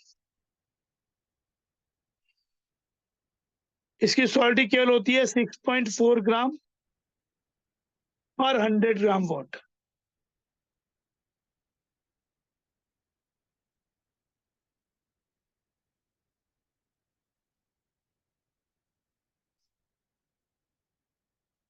Then important heating effect, ये तो हो गया इसकी कलर हो गया,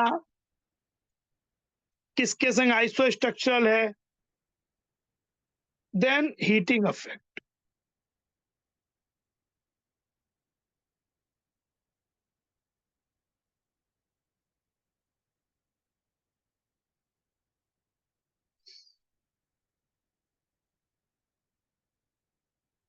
ये MnO4 को जब हीट करते हैं तो it forms K2MnO4, MnO2, heating temperature 513 kelvin होता है, and oxygen. This is dark purple, potassium permanganate. This is dark green,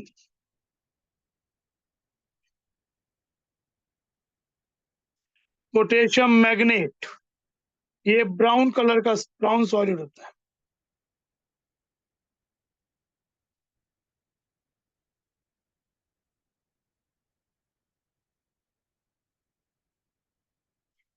तो ये हीटिंग इफेक्ट,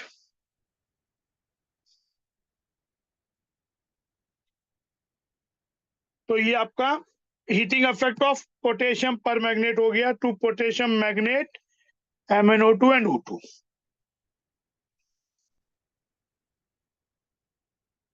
फिर एक बात ये तो है कि MnO4 चुके हम, ये लिख लो हीटिंग इफेक्ट एक बार, लिख लो 2 मिनट।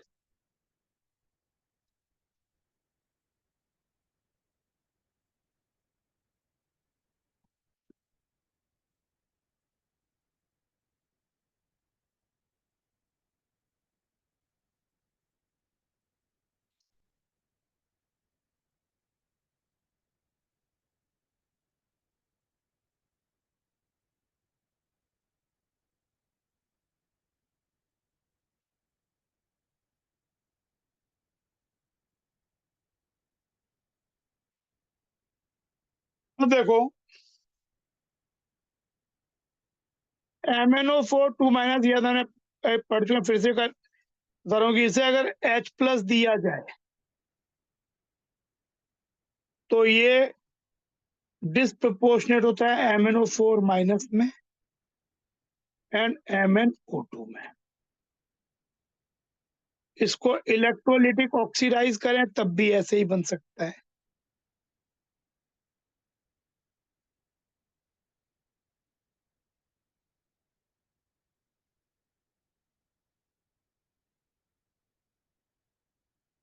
MnO4 2- is magnet.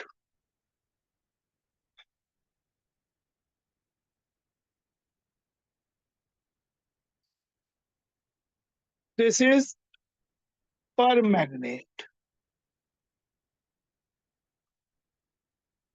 यहाँ पे ये +6 होता है, ये +7 होता है। इसका स्ट्रक्चर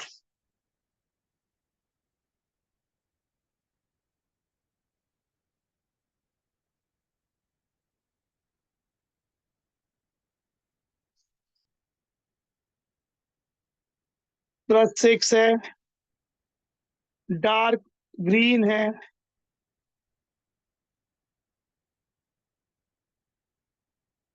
ये D3S हाइब्रिडाइज्ड है, टेट्राहेड्रल होता है। और बॉन्ड ऑर्डर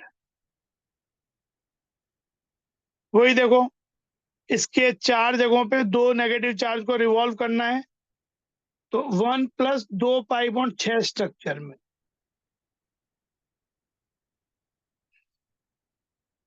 ये पैरामैग्नेटिक होता है, एक अनपेयर क्लॉथ है इसमें, containing one unpaired electron।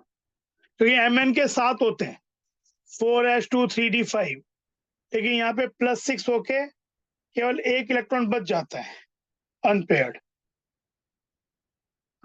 ये हो गया। देन जो इसका पाई बॉन्ड होता है, जैसे डाइक्रोमेट और में था, इसका पाई बॉन्ड भी p पाई d पाई, ऑक्सीजन डोनर का काम करता है, और ऑक्सीजन का जो p ऑर्बिटल, p का इलेक्ट्रॉन कोऑर्डिनेट होता है मैग्नीज के एम्प्टी d ऑर्बिटल में।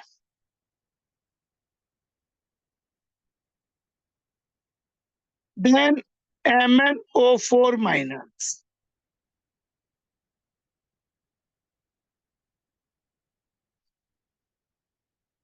ये +7 होता है, ये भी D3S होता है, टेट्राहेड्रल है, डार्क पर्पल है। बॉन्ड ऑर्डर क्या होगा बताओ? What is the bond order?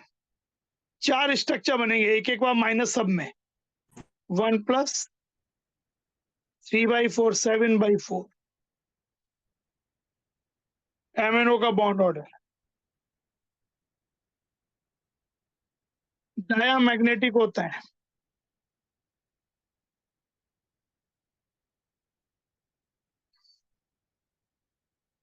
Pi bond इसमें भी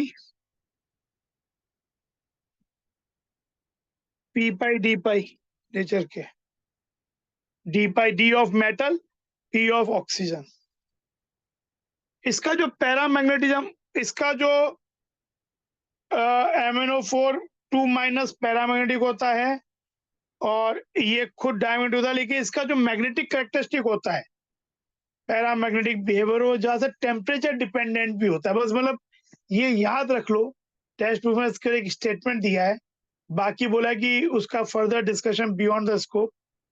तो बस एक कभी आ जाए तो इसका जो पैरामैग्नेटिक बिहेवियर होता है वो वीकली टेम्परेचर डिपेंडेंट होता है, टेम्परेचर बदलने से हल्का सा बिहेवियर या उसका म्यूएस वैल्यू चेंज होती है।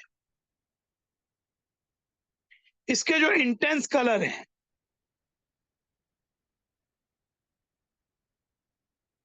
Intense colours of MnO4 2- and MnO4- are due to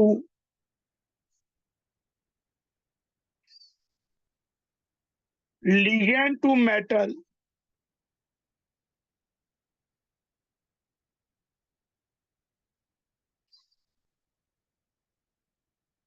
charge transfer। MnO4 हुआ, MnO4 2- हुआ, डाइक्रोमेट हुआ, क्रोमेट हुआ, उनके जो डीप कलर हैं, intense colour, the reason is ligand to metal charge transfer। ये कोऑर्डिनेशन हमने पढ़ा है।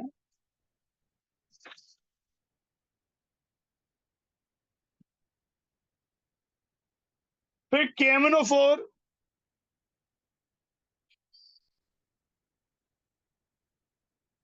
को कंसंट्रेटेड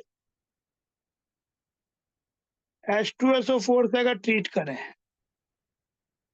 तो it changes into a dark oily green explosive liquid.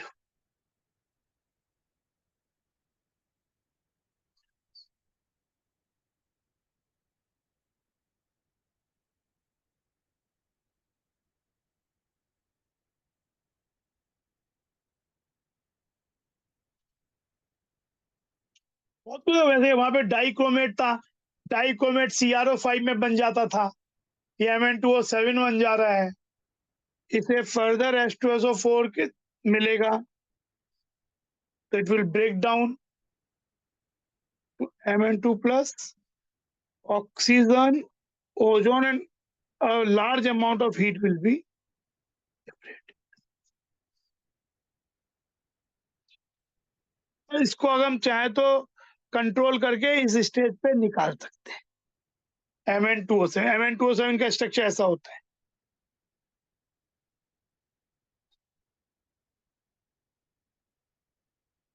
बहुत कुछ Cr2O7 की तरह ही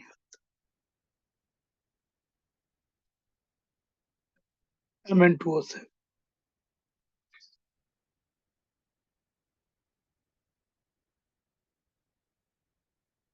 अब आते हैं सबसे इंपॉर्टेंट पार्ट, इसका reaction, oxidizing action. Oxidizing action of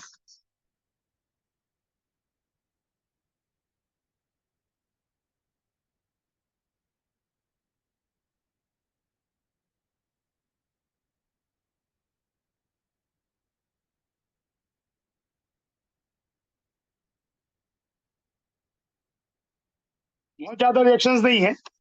acidic medium में है, न्यूट्रल और फेंटली अल्कलाइन में 3 रिएक्शन होती हैं, ये बता दें। और एल्कलाइन, हाईली एल्कलाइन में तो केवल इसमें कन्वर्टर था वही दिया हुआ होता है, रिएक्शन ज्यादातर नहीं दी होती। तो देखो, और जितनी है इंपॉर्टेंट है। ऑक्सीडाइजिंग एक्शन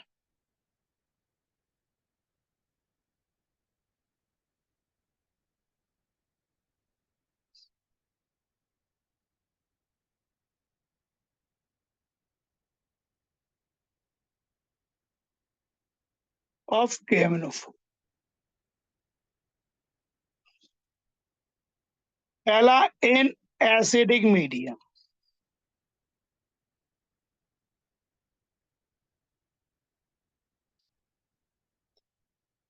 तो जो परमैग्नेट आयन होता है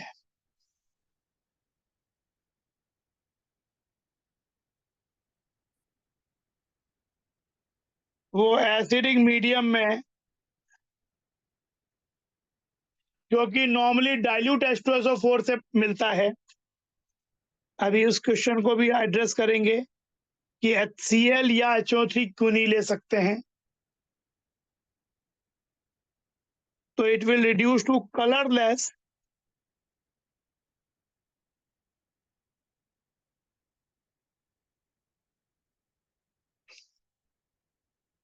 and water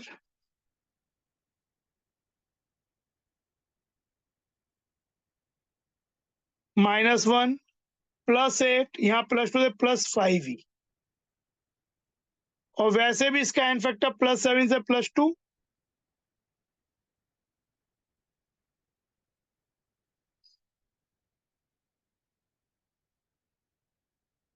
KMNO4 जो होता है, सर आपने 8H प्लस एक्वस के बाद वो क्या लिखा है?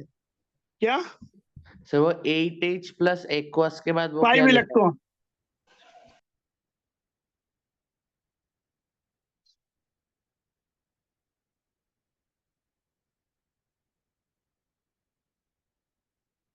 KMNO4 is self indicator।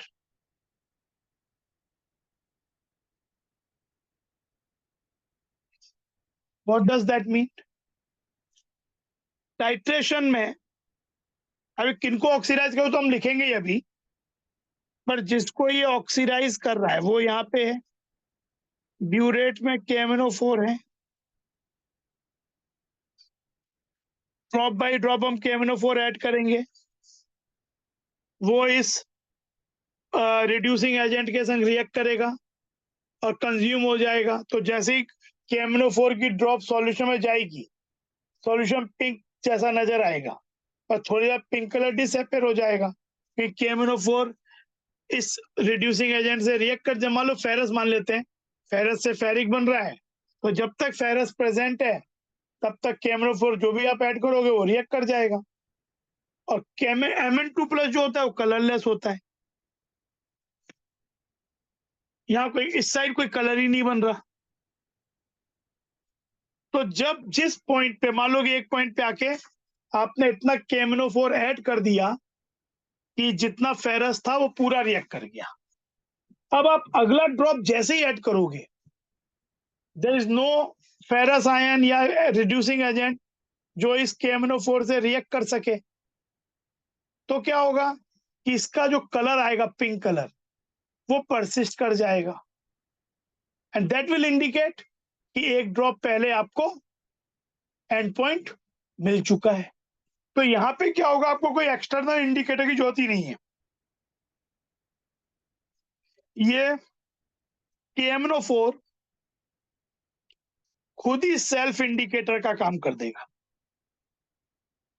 कि जैसे ही एंड पॉइंट पहुंचेगा इसके टाइट्रेशंस में, अगली ड्रॉप जो KMnO4 की ऐड करोगे वो सॉल्यूशन को पिंक बना देगी, और आफ्टर काफी शेकिंग के बाद भी पिंक कलर डिसअपियर नहीं होगा। तो ये इंडिकेट कर देगा कि end point has been reached a point earlier. तो सेल्फ इंडिकेटर है। लेकिन होता क्या है कि KMnO4 इन्वॉल्व रिएक्शंस की जो रेट होती है, रेट ऑफ रिएक्शन, वो इनिशियली काफी स्लो होती है, तो थोड़ा सा हीट करना पड़ता है। हाँ, लेकिन जैसे जैसे हम रिएक्शन में आगे बढ़ते हैं और ये Mn2+ प्रोड्यूस होता है, this Mn2+ is a self catalyst as well. तो जैसे जैसे ये बनेगा, ये रिएक्शन कैटलाइज्ड भी होती जाएगी, बट इनिशियल स्टेजेस में हीट करना पड़ता है। अब ये किसको ऑक्सीडाइज कर सकता है? It can oxidize ferrous. अब ये फेरस सल्फेट से भी आ सकता है, मोर सॉल्ट से भी आ सकता है, को फेरिक में।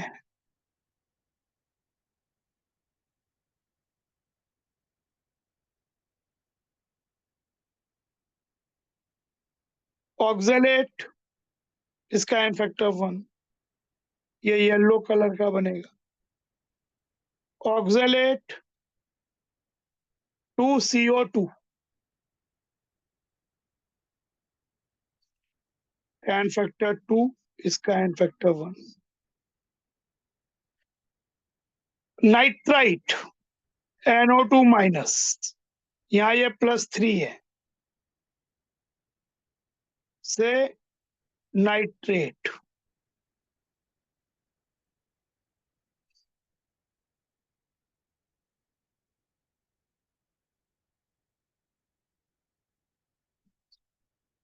इसका एन फैक्टर 2, +3 से +5, इसका भी 2।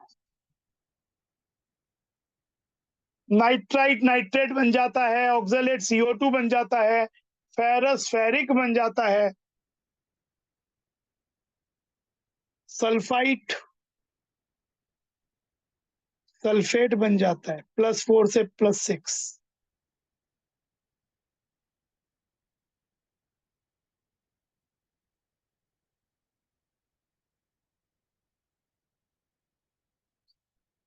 एन फैक्टर 2, +4 से +6। सल्फर डाइऑक्साइड सल्फर ट्राइऑक्साइड बन जाता है।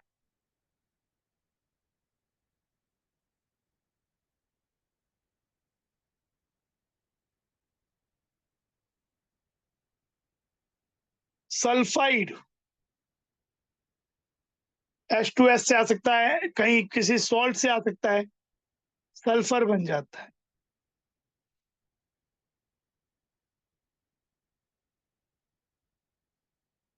H2O2 ऑक्सीडाइज होके oxygen,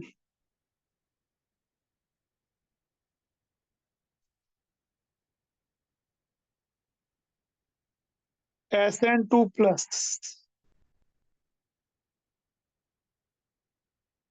SN4+, Cu+, cupric,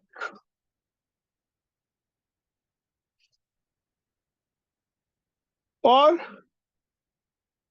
iodide, chloride, bromide changes to corresponding iodine, chlorine and इसीलिए अब देखो ये तो रिएक्शंस हो गई,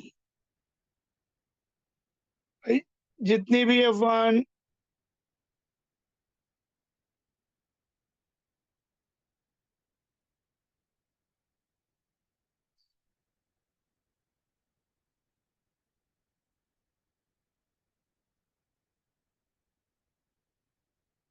बिकॉज ऑफ दिस रीजन कि ये HCl को Cl2 बना देगा, ऑक्सीडाइज कर देगा, क्योंकि ये very good oxidizing agent, even better than potassium dichromate in acidic medium जो होता है। तो क्या होगा कि इसी कारण से HCl is not used to provide acidic, potassium dichromate में क्लोराइड ऑक्सीडाइज नहीं हो पाता है, यूज कर सकते हैं, पर यहाँ पे HCl ही यूज करते हैं एसिडिक मीडियम। HiHBr तो वहां भी यूज नहीं करते थे, डाइक्रोमेट में भी यहाँ भी नहीं करते, तो वहां HCl यूज कर सकते थे। HCl यूज करने से क्या होगा, HCl को ही हम तो चाह रहे थे कि वो एसिड का काम करे केवल, तो ये तो KMnO4 क्या करेगा, HCl को भी ऑक्सीडाइज कर देगा, तो आपकी जो ब्यूरेट की रीडिंग है वो ज्यादा आ जाएगी, क्योंकि वो फ्लास्क में जो चीज है उसको तो ऑक्सीडाइज कर ही रहा है और HCl को भी ऑक्सीडाइज कर रहा है क्लोरीन में। In fact HNO3 is also not used.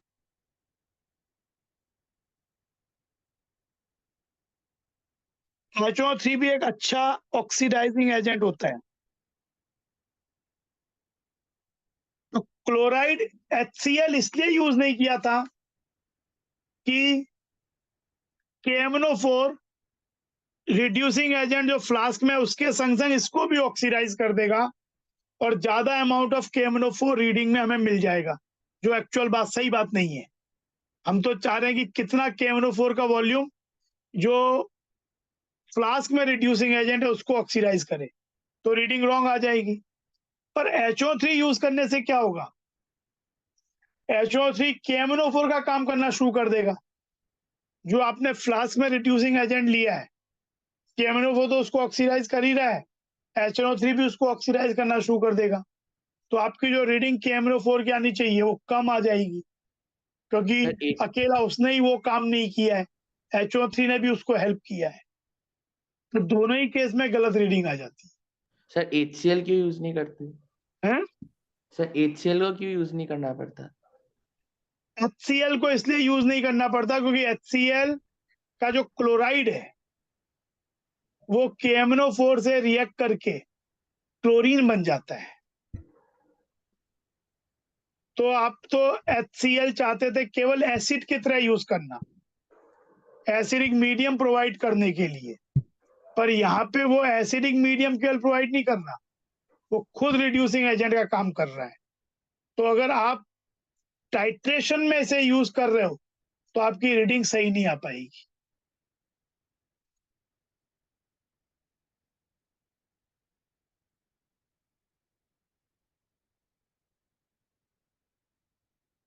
Then, ये तो सब एसिडिक मीडियम में हो गए। In alkaline medium,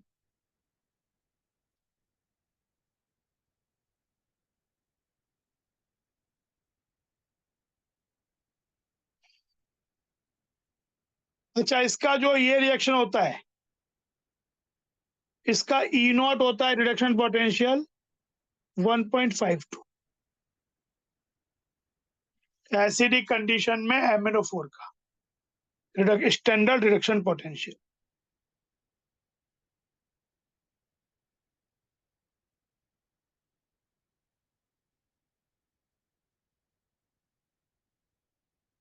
alkaline medium में जब ज्यादा स्ट्रॉन्ग एल्कलाइन हो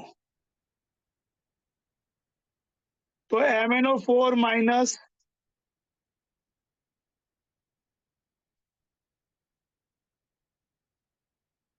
reduces to MnO4 2 माइनस +7 से +6 n फैक्टर 1।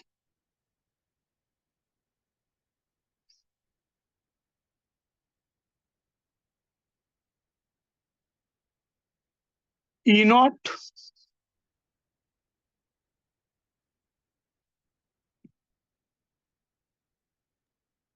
देन जो in neutral and faintly alkaline medium reaction कम है पर बहुत इंपॉर्टेंट, एग्जाम में बहुत बार पूछी जाती है। इन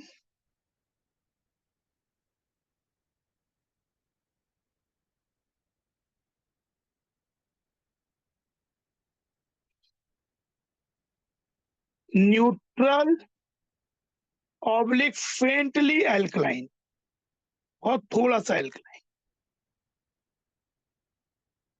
मीडियम,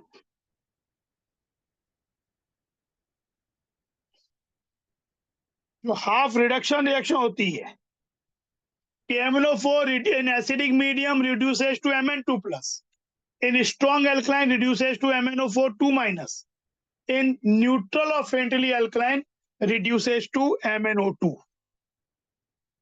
बहुत इंपॉर्टेंट बात है।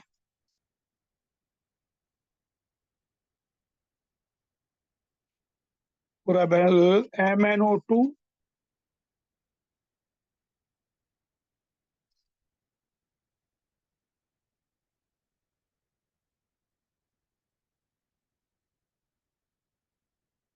+7 से +4 n फैक्टर 3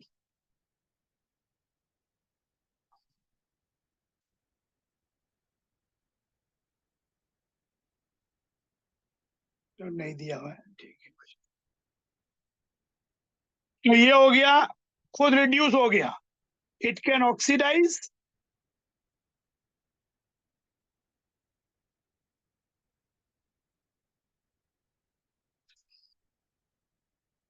आयोडाइड, ये बहुत इंपॉर्टेंट बात है। इन acidic medium KMnO4, although KMnO4 in acidic medium is a better oxidizing agent, but still iodide iodine तक ही बन पाता है। क्यों? क्योंकि जो एसिडिक मीडियम है एक्चुअली आयोडाइड आयोडेट बना देता है, पर एसिडिक मीडियम में आयोडेट वापस रिड्यूस होकर आयोडीन बन जाता है। देखिए यहाँ पे ये एल्कलाइन मीडियम फ्रेंडली कैम में आयोडेट बन जाएगा।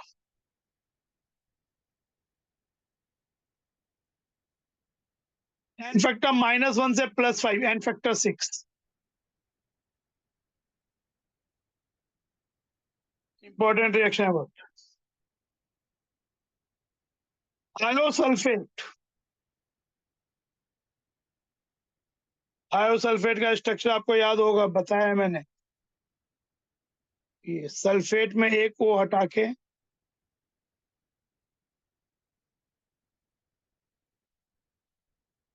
थायोसल्फेट में एवरेज ऑक्सीजन स्टेट +2 होती है। एल्कलाइन मीडियम में अगर है तो थायोसल्फेट ऑक्सीडाइजेस टू सल्फेट। यहाँ पे +2 से +6, एक का चेंज 4, 2 का चेंज 8।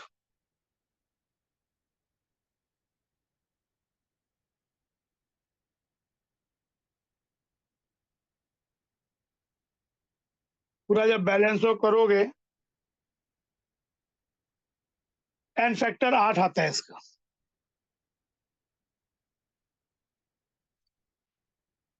इसका 4 आएगा, 6 से 2। और एक रिएक्शन है, 3 ही रिएक्शन होती है इसमें, ज्यादा पूछते हैं कि जो Mn2+ है इन फेंटली अल्कलाइन मीडियम पर magnet reduces to MnO2। and oxidizes Mn2 plus 2 MnO2. यहाँ पे बेटर यील्ड के लिए हम कैटलिस्ट भी यूज करते हैं ZnSO4 या जिंक ऑक्साइड।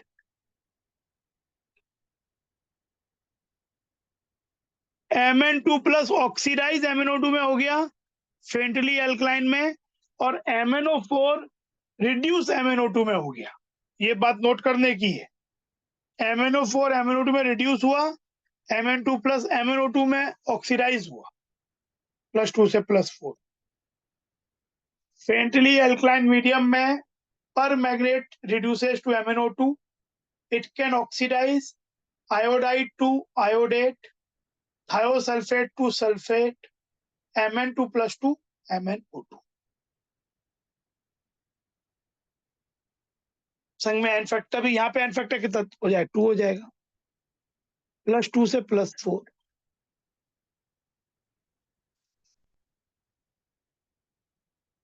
तो ये इसके ऑक्सीडाइजिंग एक्शन है। MnO4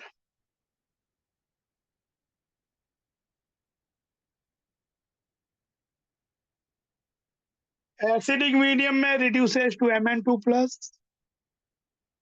हाईली एल्कलाइन में MnO4 2 माइनस, फेंटली एल्कलाइन और न्यूट्रल में MnO2।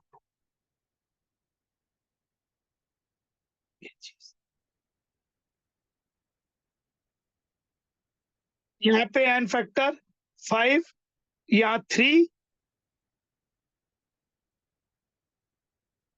नहीं, +7 से +6 1, और यहाँ 3 +7 से +4।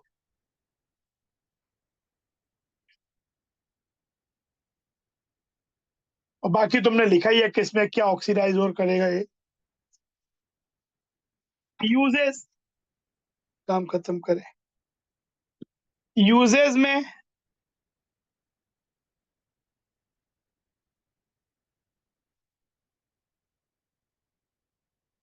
इन analytical chemistry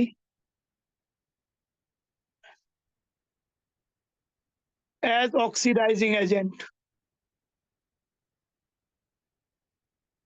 bleaching of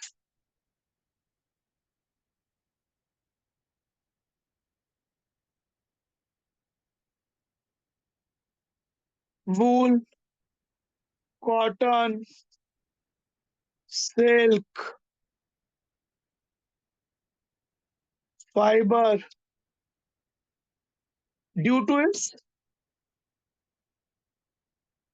oxidizing property.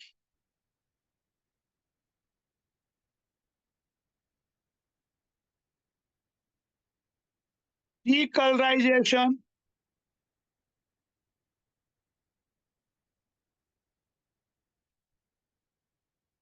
of oils due to its decolorization of oils due to its oxidizing action.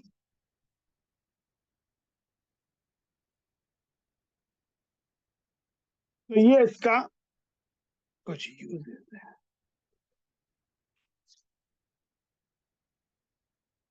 तो ये KMnO4 और पोटेशियम डाइक्रोमेट की रिएक्शंस, प्रिपरेशंस, जितनी भी NCERT में रिएक्शंस थी उसके मैनुअल में थी, प्लस कुछ एक्स्ट्रा जो थोड़ी सी और भी आती हैं, कुछ आती हैं, ऑलमोस्ट हमने सही कवर अप कर लिया। उसको अच्छी तरह से याद करो, 2 बार बार पढ़ो, इंपॉर्टेंट है ये चीज। ठीक है, आज हम यही खत्म करेंगे। सर कल सुबह जो है रेडॉक्स सर टाइट्रेशन, वो टाइट्रेशन और के क्वेश्चंस करेंगे। सर ठीक है, सर हाँ बोलो। सर आप वो MnO4 माइनस के लैब प्रिपरेशन वाली जगह में और एक बार जा सकते हैं? हाँ बिल्कुल बोलो।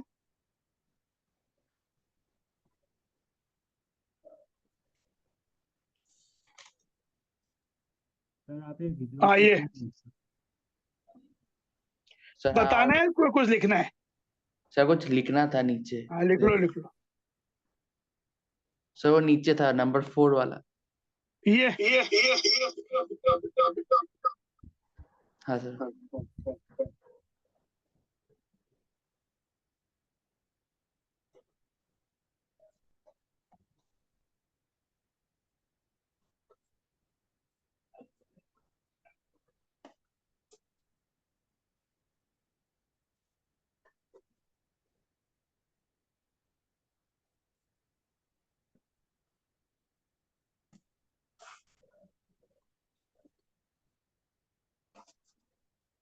हाँ सर हो जाएगा।